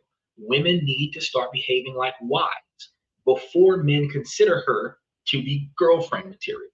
Right now, men are treating women like, I want to sleep with her, so she is girlfriend material, because he is mistaking her consistent sex partner as girlfriend material. That's not the case.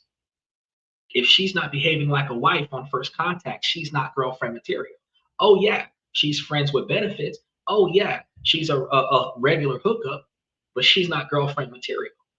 Now, when women have to earn their right to be the girlfriend, then we're either going to start seeing a change in behavior or a whole lot more protest. But in either situation, if a man is not going to financially invest in a woman that is not effectively girlfriend material, women will have to step up and do more to get from the man, whether he is what she wants or not, because no man is going to open their wallet if they got sense to a woman that is not wife material. That's something that y'all got to think about. And the further we go into 2027, the further y'all are going to see that men are changing into exactly that.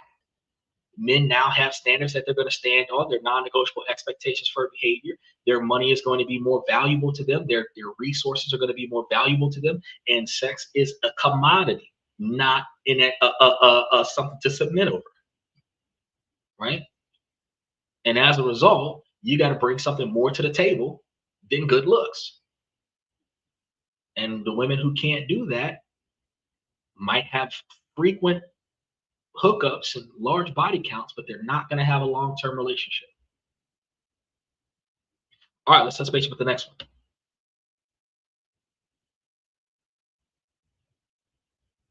My gut is telling me my partner is emotionally cheating, but the texts are completely PG. Not gonna lie, my stomach is in knots right now. Grabbed my wife's phone because mine was dead. We have an open phone policy, and saw texts from some dude. No physical cheating mentioned, but they're texting late, dropping inside jokes, and giving each other full emotional support. It just feels incredibly off for real. If I bring it up, I know she's gonna flip it on me for reading her shit. Do I confront her now purely based on the vibe being wrong, or just sit back and see if she slips up? Need advice from someone who's survived this BS. My insecurites will be Hold on, before we go into the next one. First off, bro, you was snooping. So this is going to be one of those situations where I've told women this on plenty of occasions, is that if you went into your man's phone and you found some shit that you wasn't supposed to find because you wasn't supposed to be in there looking at that shit, that is acquired unethically. Since it was acquired unethically, it should not be used against him. You have to recognize that in a relationship, in order for you guys to have a stable, trusting relationship, you are supposed to have areas of your relationship that are supposed to be reasonably transparent. But those areas of transparency must have no retaliation, no judgment, and no resentment. If the open phone policy is mandatory, right? You're going to have that in your relationship, which I think is stupid. But if you're going to have an open phone policy in your relationship, then that means whatever I find in your phone that I wasn't handed from you to say, hey, look at this, is none of my fucking business. So I'm supposed to ignore it and then go on about my day. Since the situation wasn't so serious that she's deleting the messages, she knows that you're going to go into this phone for whatever reason, and she knows that you're going to see this message. It's somebody that she just recently talked to, you know what I mean? Then at that moment, it's going to be one of those things where, you know, she doesn't really have anything to hide. But if you believe that the time of night that she's talking to him is reasonably inappropriate, you at that time of night see her on her cell phone, should already know who it is. So now instead of you going to her and saying, oh, why are you talking to Dan at 2, 3 o'clock in the morning? No, that's intrusive. You tell your wife, look, I understand you like talking with your friends late at night when you're up late, but I would appreciate it if you set boundaries with your friends to not talk to them after, say, 8 or 9 o'clock at night. You can pick up that conversation at 9 or 10 o'clock in the morning. So now you're setting the standard. Since y'all got an open phone policy, you're setting a standard of saying, look, I don't give a fuck who you're talking to. It could be a dude, it could be a chick. There's a certain time of night, and I would have this set for my kids. I would have this set for my wife. We have, and from my generation, what is called booty call hours.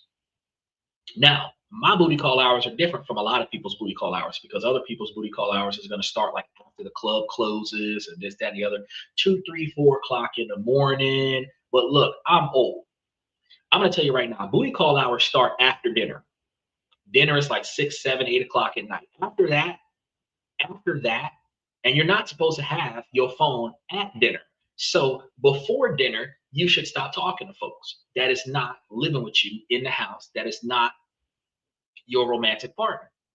I don't care if it's his friends, family, I don't give a fuck what it is, the guy at work that you talk to, whatever the fuck it is. It's a, you come home from work at 5, I'm getting dinner ready, or you're getting dinner ready, or whatever, 6, 7 o'clock. When we sit down to eat, you stop talking to folk that don't live in the house with you until in the morning. Whatever text message come in, hey, yeah, I got your message, but I'm gonna have to get back to you when I get up. That's it. Right? And then in the morning, after breakfast, because that's when booty call hours is over, after breakfast, after you done fed me or I done fed you, whatever the case may be, after breakfast, then you can do whatever the fuck you want. With whoever the fuck you want. Right? Now, if you set the standard that there's a time and a place for everything, and there's a time of afternoon or time of night that I believe it is inappropriate for you to be socializing with your friends, especially if it is male friends. And I'm going to ask my girlfriend or my wife to respect that and not be on the phone at that time of day or that time of night. Now, same thing, because that's going to be a household rule when kids are involved. Hey, look, when y'all get home from school, y'all can run y'all phones until it's time for dinner. But see, when it is time for dinner, you get off that phone and you don't get back on that phone until after breakfast. Now it's a household rule, right? So it's not about, oh, I feel insecure because you're talking to a dude in the middle of the night. It is house. I'm not talking to nobody after dinner. You're not talking to nobody after dinner. Our kids aren't talking to nobody after dinner. So whoever the fuck you're talking to gonna have to talk to you between 10 o'clock in the morning and 6 o'clock in the afternoon. And if they can't get to you during those timelines, they can't get to you. Now, once we set those ground rules, if you start sneaking and talking to folks on the phone and taking your phone into the bathroom so that you can text them while you're on the toilet and stuff like that, now we have a problem. Not because you're talking to a dude in the middle of the night, but because we agreed that you're not going to use your phone after a certain time of night. It's got nothing to do with the other guy. It's mutual respect for me and our agreed upon non-negotiable expectations for behavior. So we're not sitting over here talking about a violation of trust. It is a disrespect towards agreed upon patterns of behavior. Now, what does that do for her ability to have an affair with you? Absolutely nothing. But now you're not feeling some kind of way because she's texting this dude at 10, 11, 12 o'clock at night while you sleep, which could lead to her, I got to go in the middle of the night and then end up sleeping with the dude. You put a stop to that type of behavior, but that doesn't mean that she can't cheat on you in the daytime. But it will remove any discomfort that you have for late night conversations that were socially reserved for hookups. That's how that works. Just set an appropriate standard, unrelated to her communication with the guy. Now, let's move on to the next one. The death of my relationship. My husband, who is 33, have been in a relationship of 2 years, is a very intelligent and charismatic man. Whenever we are out in a group, people usually seek him out for talks or advices. Naturally, this includes other women, and my husband sometimes meets up with them for one-on-one hangout. More often than not, I'm not friends or even acquaintance with these women. I'm not an attractive woman. This has been made very clear by society. I'm now 30 and have come to terms with it better, but I still can't help feeling like these women are always much better than I am, and I always feel absolutely horrible whenever my husband meets them. However, I'm fully aware of my self-inflicted pain and will never tell my husband he cannot have private friendship just because of my insecurities. He deserves friends no matter what gender they are. My husband also made it very clear he would not stop hanging out with these people, even if I am uncomfortable. I also believe that he would not betray me, and I do not dislike any of the other women. They have never, to my knowledge, made a move on my husband. However, my insecurities have now evolved into toxic defense mechanism, and I have found myself hoping he would just cheat, so we can just end it.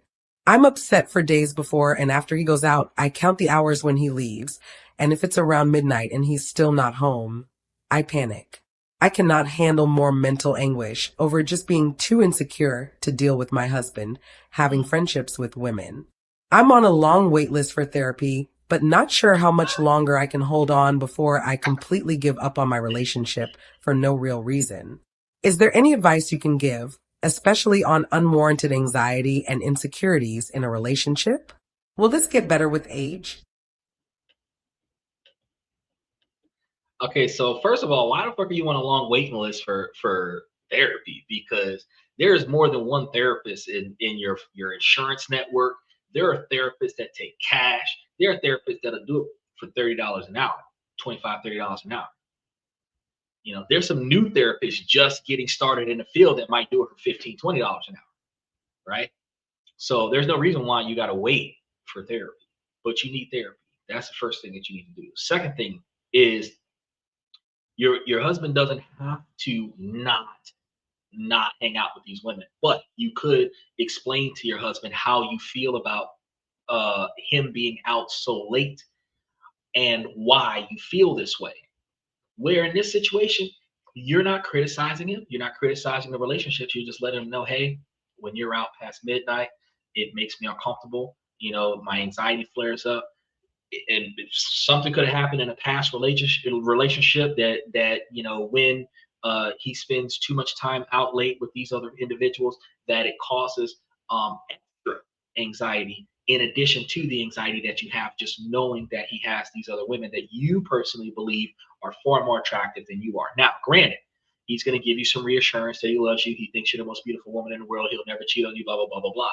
Whether or not he's telling the truth is not relevant. What matters is by explaining to him that you simply don't feel comfortable with the timeline, he can then choose to do something different, cut the date short, end it early. He might ask you, what do you want me to do? I don't really have a solution. I'm telling you how I feel about what's going on because you do what you do, and then I feel what I feel after you've done it.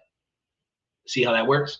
I'm not accusing you of doing nothing. I'm not making any demands, but I know that I don't feel comfortable with what's going on. Now, he can brainstorm this and try to find a way to minimize your insecurities, right?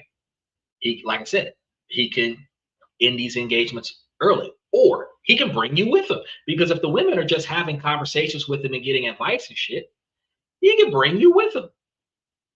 Don't leave his wife at home. He can bring you with him, have the conversations with the girls. You could be sitting there listening, but if you're gonna go, you will shut the fuck up and do not put any input into that discussion.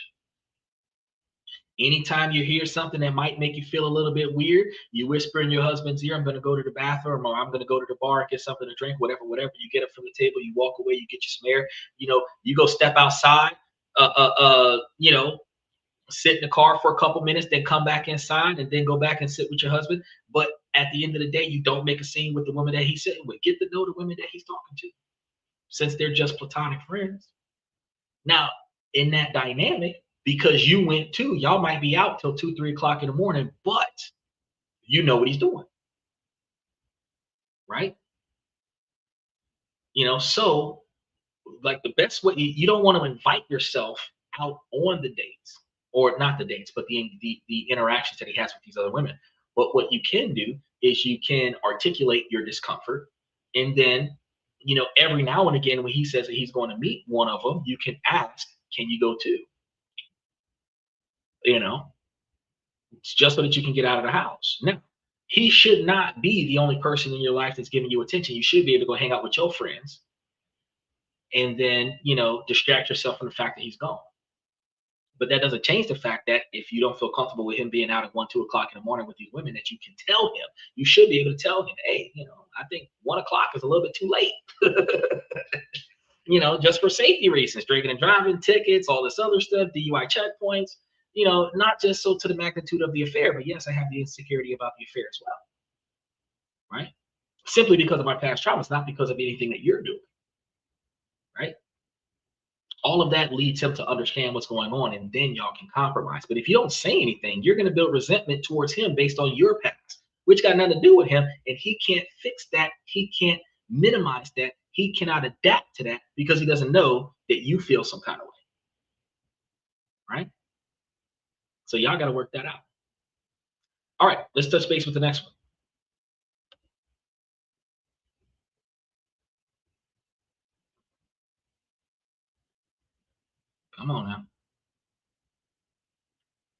Am I overreacting for contemplating breaking up with my BF of 6 years for being too sexual? Listener, write in. My boyfriend and I are both 27, have been together for 6 years, and we live together too. Little backstory. A couple seasons ago, while snowboarding, I got hit pretty hard by a newbie on the slopes who didn't have control over his board. He ran into me super hard and I slammed down onto my back and my head so hard that the wind got knocked out of me and I had pretty decent whiplash. Of course, I always wear a helmet, but obviously it still hurt. Ever since then, I've had this intermittent back pain in the middle of my back, and recently it's been flaring up a lot more, especially after working all day. I work 12-hour shifts as a nurse. Anyways, I've been talking to him about how my back is killing me. I told him that lately I feel misaligned and that my gait feels off, and I feel that I'm compensating with my right hip somehow because of it. My hip has been starting to hurt too. While at work, one of my coworkers told me that I did look like I was standing kind of crooked. When I got home that day, I told my BF what she said, and I asked him to please look at my back for me. He said okay, and I took my shirt off so he could see my spine, and he said it did look like I was standing a little lopsided. I told him I was going to bend over slowly and touch my toes and show him where it was hurting, and asked if there was anything glaringly obvious that he could see. While I'm bending over, he gets behind me and starts to hump me. Immediately, I stood up super annoyed and pushed him away from me and said something along the lines of, "Are you kidding me, Arn? Why does everything have to be a freaking joke to you? I thought he was going to be serious for once and help me." He starts instantly apologizing and says, "Come back here, I'll be serious." So I go back over to him and he starts to hump me again. He's laughing, but at this point I leave the room, go take a shower. I don't talk to him because I'm fuming, I'm tired, my back hurts, and I work again the next day. When he comes to bed, he has the audacity to not understand or pretend to not understand how I'm not in the mood. He also was trying to say that the snowboarding thing happened so long ago and he didn't even hit you that hard, so he doesn't think it did anything to my back. So now I'm even more angry because not only do I feel dismissed and disrespected, but I now think he's an idiot too. This situation just made me think of other times with him where I feel like he's being dismissive, not just with me but towards his friends and family too. But now I'm having this crisis where I don't know if this person is who I want to be my life partner. Is he going to be dependable when I need him to? Can I count on him when something serious happens? We've been together so long and normally get along so well, but this felt like such a big deal to me. Any advice or input is appreciated. I'm writing this pretty quickly, so it's not the most eloquently worded, but I'm curious to hear feedback. All right, so I just wanna, what am I listening to? You listening to this girl go ham on the fact that her boyfriend over 6 years is playing a joke on her, which I don't really think that there's a that was the time to do that. But I mean, that was him being funny. And one of the weird things that women don't understand is that when your husband or your boyfriend is the most annoying, that is when he is the most vulnerable with you. That is when he is opening up and he is connecting with you, because guys behave irresponsibly and inappropriate around the people that they feel the most comfortable with. Women don't understand that. Women want men to be super serious. They want men to be the daddy. They want men to be the shield, the bodyguard, and everything to that effect. And they expect the man to be vulnerable, but they won't allow the man to be vulnerable. But him being playful is him being vulnerable. So that's kind of a double-edged sword there. You either want him to be emotionally dead and always be serious with you, or you want him to be emotionally available and sometimes be fucking annoying. That's just kind of the way it is. You're not going to be able to get both. Now, I thought what he did was hilarious. I think it was inappropriate, but I thought what he did was hilarious. And then when he did it a second time, I just kind of figured it was going to happen, because that's something I would have did. But here's the thing. Because she set herself up for it, because she's like, all right, I'm going to bend over and touch my toes. And I want you to tell me if something is off. In my perspective, your clothes is off. But here's the thing, though. From a serious perspective, you guys were snowboarding. It doesn't matter how long ago it was. You're starting to feel aches and pains right now. You should have took your ass to a chiropractor. You tell your husband or your boyfriend about it. He probably wasn't thinking about it, because while women are selfish, men are inconsiderate, so he didn't think about it. You're only caring about yourself. So I don't feel pain. Oh, well, I feel pain. I don't feel good. You know, make my pain stop, right?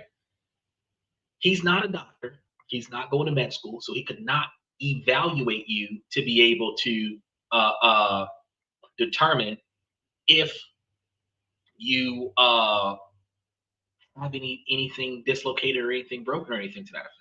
But if you feel bad, he should bring you to a doctor. He could bring you to a regular primary care. They can look over you, do some x-rays, see that your spine isn't aligned. They're going to recommend you to a chiropractor. Then you're going to go to a chiropractor, and then they're going to straighten you out. Or he could just take you straight to a chiropractor. He could take you to a massage therapist just because he doesn't notice something's wrong with your spine and take you to a massage therapist. You know, the acupuncture or something like that. Just because you said my back hurt, he can't do anything for you besides get some oils, try to massage you, give you back massage or something like that. But every man in the room and every woman on the podcast knows that when a man gives a woman a massage, that leads to a happy ending for both of them. So in order to keep it platonic, you pay somebody else to give her a massage. That way she can make the pain stop, so that when you get back to the house after spending $75 to $150 to get her rubbed down by a third person, that you get to rub her down yourself. Either way it goes, the resentment that she developed because she believed that he wasn't performing seriously for her put him in what we would call the doghouse, because she now has that resentment because he didn't prioritize her condition to rush her to the ER or whatever the fuck she was expecting him to do, which I think is ridiculous. But some women are going to think, oh, well, no, he should have been more serious about the situation. No, you can stand up straight. And if your hip is, I can see that. And if I've already told you that I see that your hip is offset, and it could be just because you buckle one knee and bend the other and your hip could be slanted. But if your hip is slanted more often than not, it's like, yeah, I see that. I've already acknowledged the fact that you don't look straight. What else do you want me to do? You know, so, you know, there's a limit to the scenario. Now, this is the issue. Because she developed resentment towards him early on, this is the part where things get kind of funny. Because she delivered the resentment early on, now she is rejecting any intimacy from him because she's mad at him from his behavior earlier, which is negative behavior, toxic behavior from a partner. You should never reject intimacy from your romantic partner simply because you're irritated about the way they were playful with you earlier today, right? You can acknowledge the fact that I didn't like the way you did what you did, but you should not reject their advances simply because you didn't expect them to do that. The reason why that's a problem is because every time you reject your partner emotionally, you build a wall between you and your partner until such time as you and your partner stop being intimate with one another. Now you're in a relationship where he never tries because you always push him away. That's going to be an issue. Then you're going to wonder, why does he never try anymore? You're not trying. And a lot of relationships are designed where the man must initiate first dates, man must initiate the conversation, man must initiate intimacy. Man has always got to initiate. Man has to maintain the entire psychological and emotional relationship. Man has to facilitate the entire financial area of the relationship. The only thing the woman has to do is just lay there and accept everything, and then dictate terms. And unfortunately, the problem with those types of relationships are, if she is not going to be in the bad mood today and then make up with him tomorrow and initiate, she is setting a wall that certain type of face means no intimacy today, certain type of voice means no intimacy today, certain type of stance means no intimacy today, certain type of conversation means no intimacy today, which ultimately leads to no intimacy this week, which ultimately leads to no intimacy this month, which ultimately leads to no intimacy this season. And typically men have primal needs that are not being met in these scenarios, because women are satisfied by emotional connections, which she can get from social media, she can get from in-person and the strictly platonic in-person engagements. But the man's physical connections that a man requires, they're not going to get that from social media. Yeah, they can get some type of mild reaction from watching some kind of pornography or OnlyFans girls or something to that effect, but the woman is going to be insecure about that. Then if he goes and gets him a real woman, whether he gets her off a back page or whatever, she's going to be completely pissed off about that. So there's no way that a woman can keep her man and reject intimacy from her man at the same time. Whatever she does to scold him in the moment for behavior that she thinks is inappropriate has to stop in that moment. 2-3 hours later, when intimacy comes about, intimacy is going to happen, because you have to separate disciplining your partner, which you shouldn't discipline your partner. You should communicate and compromise, but you have to separate disciplining your partner from emotional intimacy, from physical connection. You have to separate your the way you handle things in your interaction with one another from the way you guys maintain the psychological and emotional connection that you have between the two of you. Because if you don't, each time you shut him down, that's going to be another reason why I'm not even going to try. And that's something that women don't understand. Then they wonder, why does he spend so much time with all these other people, doesn't spend any time with me? Because every time he spends time with you, you give him shit. The same way she snowballed that conversation. She went from being ignored to how he's ignoring everybody in his life. And is he going to be a dependable husband? And is this? It's crazy. And that's why I'm like, bro, this is not. Special shout out to Joe Jack. Joe Jack said, I was in a relationship just like you're talking about.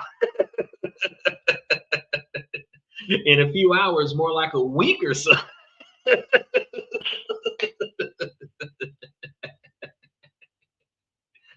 Oh, now look, special shout out to Steven. Steven, make sure that you hit the notification button for tomorrow. I just put tomorrow up earlier today, so Monday just went up there. So if you haven't done so in the last 4 hours, you have to hit the notification button for Monday night show.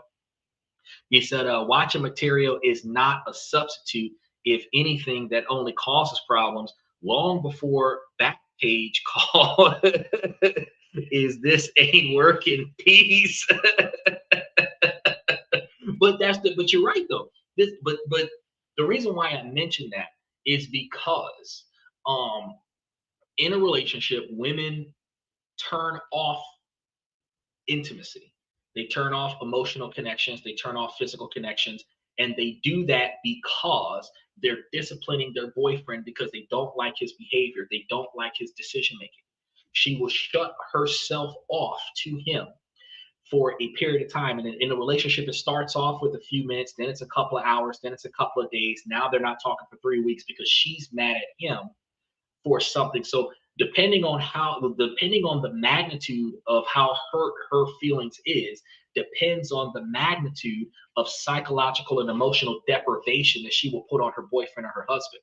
The problem with this is that to prevent him from stepping out of this monogamous relationship, he has to self-gratify because she's not gratifying him.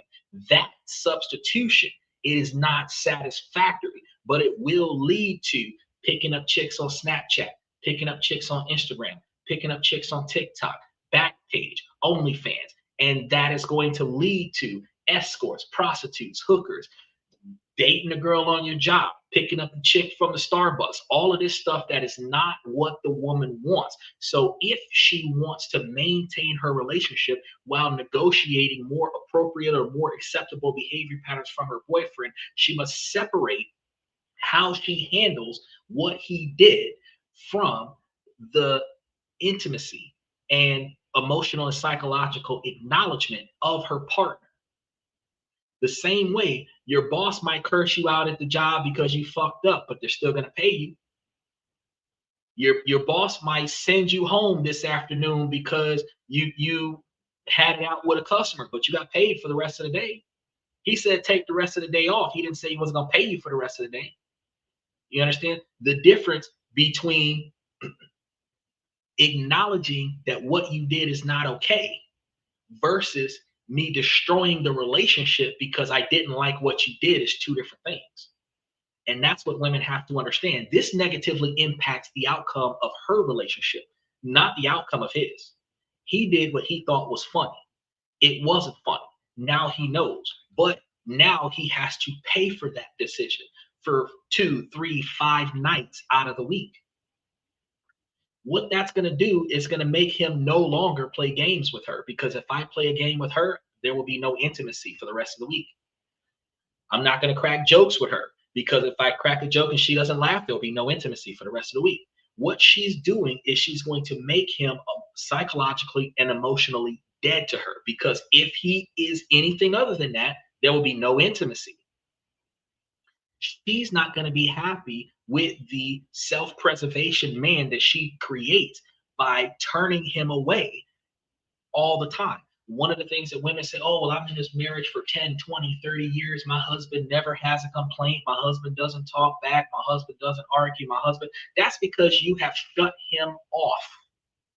He has learned the first 2 to 3 years of y'all dating before y'all got married that he is not supposed to tell you anything, because you will shut him down. He has learned the first 2, 3, 5 years of your marriage that he is not supposed to articulate a complaint with you, because you will shut him down. Now that you have silenced your husband, his unhappiness is a mystery to you. Women say that they have intuition, that they know when a man is cheating, but you don't got an intuition to know when your man is unhappy. He won't tell you that he's unhappy, because if he tells you that he's unhappy, you're going to make him feel bad about how you feel about how he feels. So it's no longer about the fact that your man is unhappy. Now he has to make you feel better about him being unhappy, which doesn't fix the fact that he's unhappy. It just takes the spotlight and puts it on you.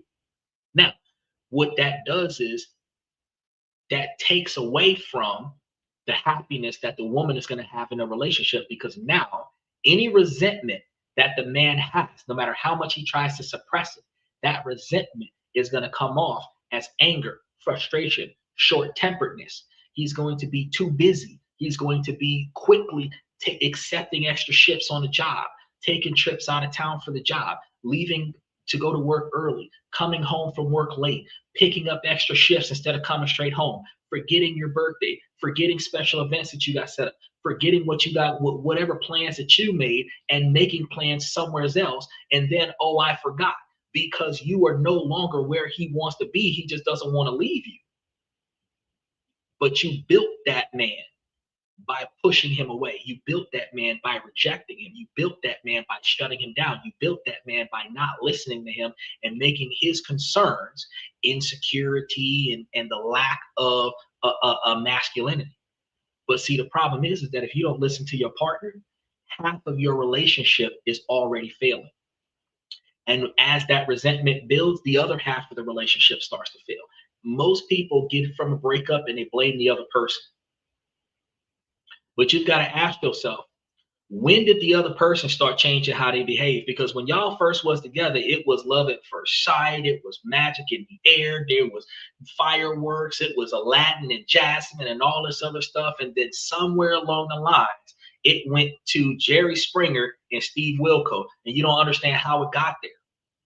If you think back to the first time your partner act different, and you think about what happened right before that, odds are it was something that you did, and then right after that, your partner was never the same again. But y'all didn't do nothing about it. And you retaliated to what they did, they retaliated to what you did, and that back and forth action continued to go until the relationship fell apart. She don't like the way he played too much when she was dealing with something important. She should have told him, look, I don't like the fact that you're playing right now over something that's really serious. As soon as he said, I'm going to stop playing, she should say, okay, well, next time I come to you with something that's important, don't behave like this. That should have stopped it. Now, after that, they should have been able to be intimate. Now, since he already know her back hurts, he should be delicate with her and then take her to the doctor in the morning. Plain and simple. Steven says, if I can't crack jokes at my partner's expense, time, that is a no-go for me. No woman can silence me. Jokes and references to the 80s movies is what a woman gets if she gets with me. I'm not gonna lie to you, Stephen. I crack jokes all the time. I be talking shit. I be talking mad shit. I, the only thing I don't do, and this is one of the things I tell a lot of people in relationships, is that you don't crack jokes towards your partner's insecurities. As long as it's a neutral joke, as long as something that you can say like a side, you can reference an 80s movie or an 80s TV show where if she gets the reference she can laugh to. You're joking in the presence of your partner, not at the expense of your partner. Because when you're joking at the expense of your partner, you're making fun of your partner, and that is going to be damaging to your partner. Even if they laugh with you, they're going to remember that. It's like every time you slap your pit bull in the face, you could be playing, but your pit bull don't think that that's playing. Eventually, that motherfucker gonna bite your ass. Or you have the other kind of dog, where you hit that dog, you hit the dog often enough, then when you raise your hand, it cowers because it knows it's gonna get hit. At the end of the day, you cannot, there's certain things you don't play with. You don't play with matters of the heart, you don't play with food, and you don't play with money. So if I'm gonna crack jokes with you, I'm gonna crack jokes with you about somebody else. I'm not gonna crack jokes with you about you. I'm not gonna make fun of my partner. I'm not gonna make fun of my partner in the comfort of just the two of us. We're not gonna have a roast session. That's inappropriate. That's inappropriate. If I want to articulate my discontent with your behavior, then I will articulate that appropriately. But I will not make a game or a joke about that, because that's how breakups come about. Michael says, makes you wonder if your life is based on happiness or misery. The average person's relationship is based off of misery and trauma bonding and financial codependency. It was happy at first, but now we're just together because of the money. We're together because of the kids. We're together because we made it through so much. But we ain't together because we love each other. He said, after everything you have to give, then she starts to change. Well, usually she changed long before that. That's one of the worst things, because again, women are selfish and men are inconsiderate. She changed long before you saw her changing. And everything you were doing after she changed, she didn't receive that because she was emotionally removed from the relationship. And then after you gave everything that you possibly could give, and you realize that she's not going to go back to the person that you are used to her being, now you're wondering what happened. A woman will psychologically and emotionally remove herself from the relationship before she breaks up with you. She would have been then emotionally broke up with you 6 to 9 months ago. She could have emotionally broke up with you 5 years ago, but because the money ain't right, she ain't left yet. But for some reason, no matter how good you treat her, she still treats you like shit. That's because she's done, bro. She is emotionally done. She's not going to change back because she no longer wants to be involved in a relationship, but she doesn't want to leave. It's not that she can't leave. She doesn't want to leave yet. The circumstances aren't right yet. But when the circumstances get right, when the money gets right, when a new outcome gets right, she's fucking gone, bro. That's when she's going to tap you on the shoulder and say, it's not you, it's me. We're going to break up. And nothing you can say will change her mind, because she's been contemplating this since before she changed. Now she's got a new boyfriend on the side and all this other stuff. When she leaves, you notice 90% of the time, the dude that picks her up from your house when she leaves is a dude that she's going to stay with. They don't leave and go get their own apartment and go live by themselves. They leave and go and live with another man. They leave and go back to their mom and them house. The person that encouraged them to leave you, that's where they go and stay when they walk away from you. He said, spot on. Steven says, I came from a time period where we flamed each other all day long. Not a hateful thing. It's just an ingrained part of my personality. I make jokes about everything as long as it doesn't hurt feelings. But see, that's the problem, Stephen. We're in a sensitive 2026. You're going to make jokes, and just because they didn't say that it hurt their feelings doesn't mean that it didn't hurt their feelings. It's just the fact that to procure and preserve the relationship and the marriage, you should not crack jokes at your partner. You can crack jokes with your partner. You can crack jokes about other people that isn't your partner while you're with your partner. You guys can have inside jokes where you're cracking jokes about yourself in front of your partner. Like if you stood up and hit your head on the door frame and y'all had a good laugh about that. Then whenever you want to make her laugh, you crack a joke about how you knocked yourself out on the door frame because you're cracking a joke about you. But let's flip that around now. What if one day she walked through a door frame and got stuck? It could have been that the door had broke. But now if you crack that joke about her getting stuck in a door frame, now she's going to believe that she's fat. She's not going to tell you about it. You might think it's funny. She might laugh with you in the moment, but be crying inside. You cannot crack jokes about your partner. You can crack jokes about yourself. You can crack jokes about strangers, but not your partner. That's the only way to keep your relationship safe. You got to understand, we might have grew up in an era of toxicity as Gen Zs, and well, not even Gen Zs, as Gen Xers and baby boomers, we might have grew up in an era of toxicity, and that's all we know. But I'm telling you right now, if you get into a new relationship right now and you make a fat joke about your girl, does this outfit make my butt look big? And you say, yeah, it makes you look like Norbit. You are not going to be in that relationship for long. He said, I got one-liners all day. And if you like it, it comes out. He said, I got one-liners all day, and if I like you, it comes out. He said she changed when I saw her on Twitter, Twitch, TikTok. If she was on one of those dating apps, Tinder, as soon as she created a Tinder profile, the relationship was over, bro. The relationship was over. And if she's got a Tinder profile and she just logged back into that bitch recently and updated some of her photos, the relationship is over, bro. As soon as she starts proactively doing something that excludes you out of her life, the relationship is over. It is what it is. But we got to remember that there's certain things that we can do but shouldn't do, versus certain things that we know that we just really shouldn't do, but we just do it because we're not going to expect to get in trouble for it. So while I know you might have one-liners, you might have zingers all day long.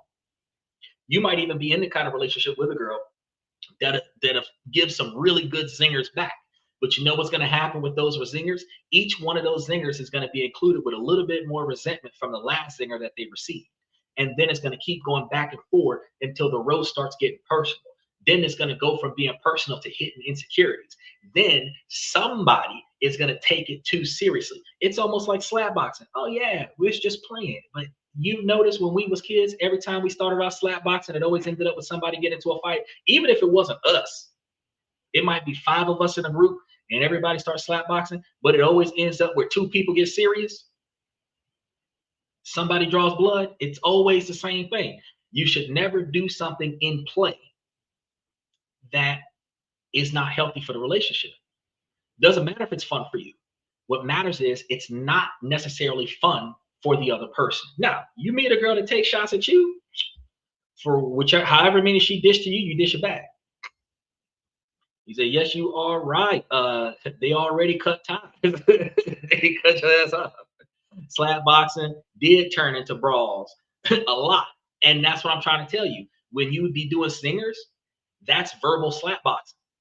And just because they did not retaliate with you in the moment, their attitude slowly changes. Their attitude slowly changes. Stuff that you said in joking, they're going to take serious. And just like this last girl that was on the show, sandbagging shit is what women do. I'm not going to make this a big deal today. I'm going to put this in my purse. I'm going to put this in my coach purse. And then as soon as I have like 30 or 40 of these where I can spend 20 minutes talking to you like shit, that's when I'm going to blow up on you. And I'm going to pull all this shit out of my purse from last year, the year before that, 2 years ago, all the negative stuff that you said about me, that you put the ha-ha to. You were serious about that, motherfucker. I'm going to talk shit about you so bad right now. And a lot of times they're going to do it when you do something that hurts their feelings, when you say something that hurts their feelings, and they're going to do it in a way where it ruins your reputation. So they're going to do it in public. They're going to do it in front of people. They're going to make a scene. And every negative thing that you said, didn't you say I was fat? Didn't you say I got stuck indoors? Didn't you say that everything I wear makes my butt look big? Didn't you say blah, blah, blah, blah? And people are going to be looking at you like, bro, why did you say that to her? Man, I was just joking. It is not going to cover you in that moment. It's not going to cover you in that moment. Is that that's going to be a hard thing to change. I need a woman from the 80s that grew up like me If it is a toxic relationship, like it's my comfort zone. But you got to understand, Stephen, in order for you to find a relationship that is good for you, you got to get a relationship that is outside of your comfort zone. You need non-toxicity. You're 36 years old. You're likely going to find a good woman that's 24. Okay. You're not going to find that kind of behavior. I'm going to tell you right now, no offense to any woman that's over the age of 30, but Stephen, the reason why you're not willing to date a woman that's over the age of 36 is because of the same toxic behavior that you grew up in. They embody that behavior, which is why men aren't attracted to that type of woman, not because of her age, but because of her attitude. And her attitude is from 20 or 30 years of negative resentment and trauma. And now it is going to be regurgitated on every man that comes after the first man or first group of men that treated her wrong. You're going to date a girl with social insecurities because people used to pick on her in high school. Then you crack jokes about her. She's going to have flashbacks of high school. It just doesn't work, bro. Your best bet is to work that out with yourself. You can crack jokes with friends. You can crack jokes with family, not your romantic partner, bro. Not the person you want to spend the rest of your life with. If you want to crack jokes with your therapist, bro, do that. But don't do that with your romantic partner, because the person that you want to spend the rest of your life with should be the person that knows you will never say nothing negative about them. If you're willing to say something negative about them in their presence, even if it's supposed to be a joke, then you're willing to say something negative about them when they're not there. You want the type of trust from your partner where they believe that you will never do something that they would never do. So you're not supposed to do it playfully in their presence, because if you're willing to do it playfully in their presence, you're willing to do it seriously outside of their presence. And that's one of the reasons why I'm telling you it's not a good look. Now, you do what you're going to do, but I'm going to tell you it's not going to work for you if you do. Because I still feel more attracted to women my age. You know, I'm open to a younger woman in her 20s if it feels like a good fit. But yeah, that doesn't change nothing. You're going to find a woman that you're 36, she's 32, you know, she's 38. But guess what? That 32 or 38-year-old woman that had men talk to her like trash. Literally talk to her like trash. You got some Tina Turner moments that these women are survivors of domestic violence and psychological and emotional abuse. And then you start cracking jokes with these 32 and 38-year-old women, and they're going to have flashbacks. That relationship is not going to last long. Just because you got comfortable with her and now you're going to start being your old self from back when you was 20 doesn't mean that relationship is going to last until you're 40. Because she's going to have too many flashbacks and she's going to break up with you. I can't deal with this. So I'm telling you before you get into it, think about this. Think about this. Find another way. If you are a person that cracks jokes, instead of cracking jokes at her, find another target so that the two of y'all can crack jokes about the same target. Crack jokes about yourself, crack jokes about the people that y'all are both looking at, but don't crack jokes directly at her. Y'all can be watching TV and crack jokes about the people on TV. Y'all can watch social media and crack jokes about the people on social media. You can still be you, just don't use her as the ammunition for your jokes. That's all I'm saying. I'm not saying don't crack no jokes. I'm not saying don't be funny. I'm just saying don't use your girlfriend or your wife as the ammunition for the joke. That's all I'm saying. Now, if you can't do that, you need to get you some therapy, because there's 4 billion people on this planet, 8 billion people on this planet, 385 million people in America. You're telling me that you can't find 100,000 people that you can crack jokes on with your wife, that you have to point fingers at your wife when you put the ha-ha to it? Bro, you got to really think about that logic. You got to really think about that logic. There's 81,000 people on this podcast that you could have cracked jokes on instead of your girlfriend or your wife. That if you have to do it at her, that is a psychological condition that you literally target. You know what that, in my opinion, would be? A defense mechanism to push away the people that you love before you get too close so that they don't hurt you. That's what that seems like. That you deliberately target the person closest to you to push them away. That's what that seems like. And you've got to really work on that, because that is not how you maintain a long-term stable relationship. You wouldn't want your daughters to be treated that way if they were in a relationship with a boy. So you can't have your wife and your girlfriend treated that way. Even if that's how you used to be, that's not how you're going to be. See what I'm saying? All right. We're going to go ahead and wrap things up. I got a lot of information for y'all, but we got to wrap things up. I'm going to start by saying, ladies, as long as the situation doesn't make sense, I'm going to keep asking you ladies to make it make sense. So ladies, please make it make sense. Fellas, I give y'all this information to help y'all become higher value men, not just by improving your financial lives, but also by improving your personal decision-making skills. You guys have to find the things in your life that are inside of your control that you don't like, that you can change. And then you want to put forth the effort to change those things, and then have the ability to navigate around the things in your life that are outside of your control. Ladies, while this is a male-driven podcast from the male's perspective, you too can make yourselves higher value men, women, but what you have to do is proactively figure out where your 20 and 30-year plan is, and then reverse engineer that to what you have to do today in order to achieve that goal.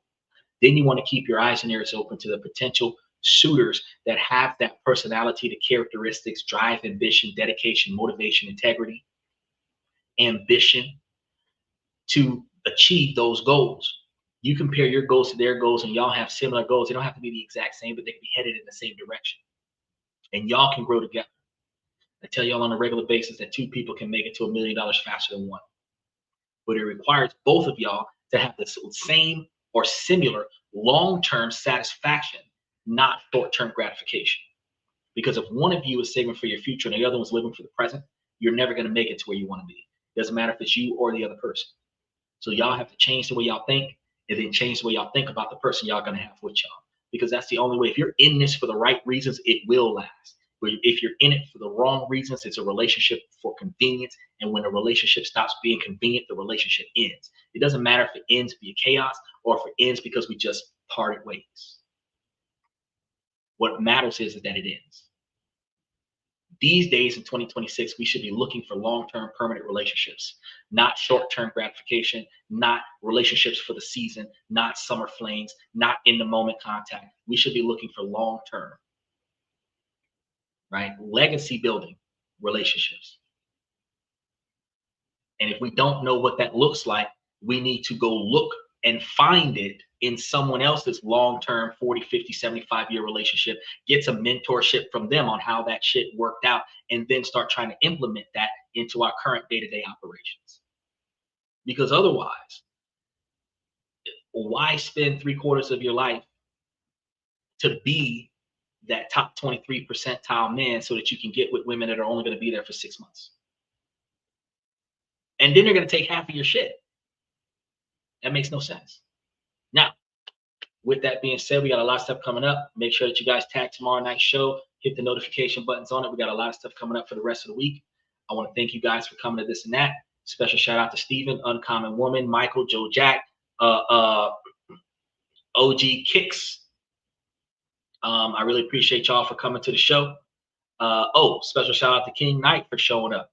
I'm your host, Xander, where we talk about this, that, and everything in between. And I will see you guys tomorrow.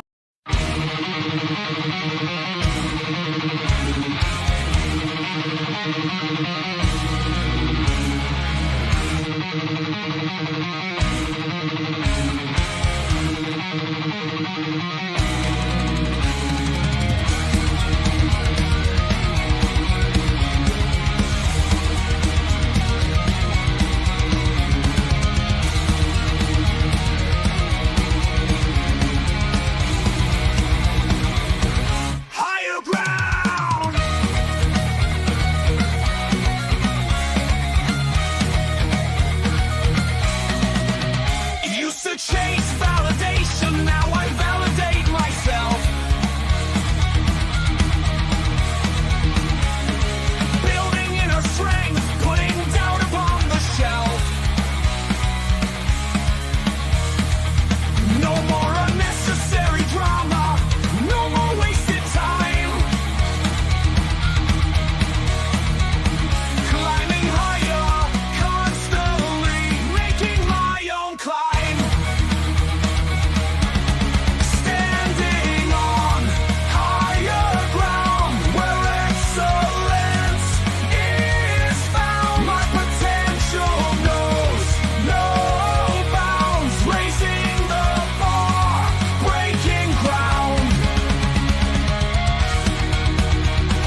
my shield. To mediocrity and chaos, I will never yield.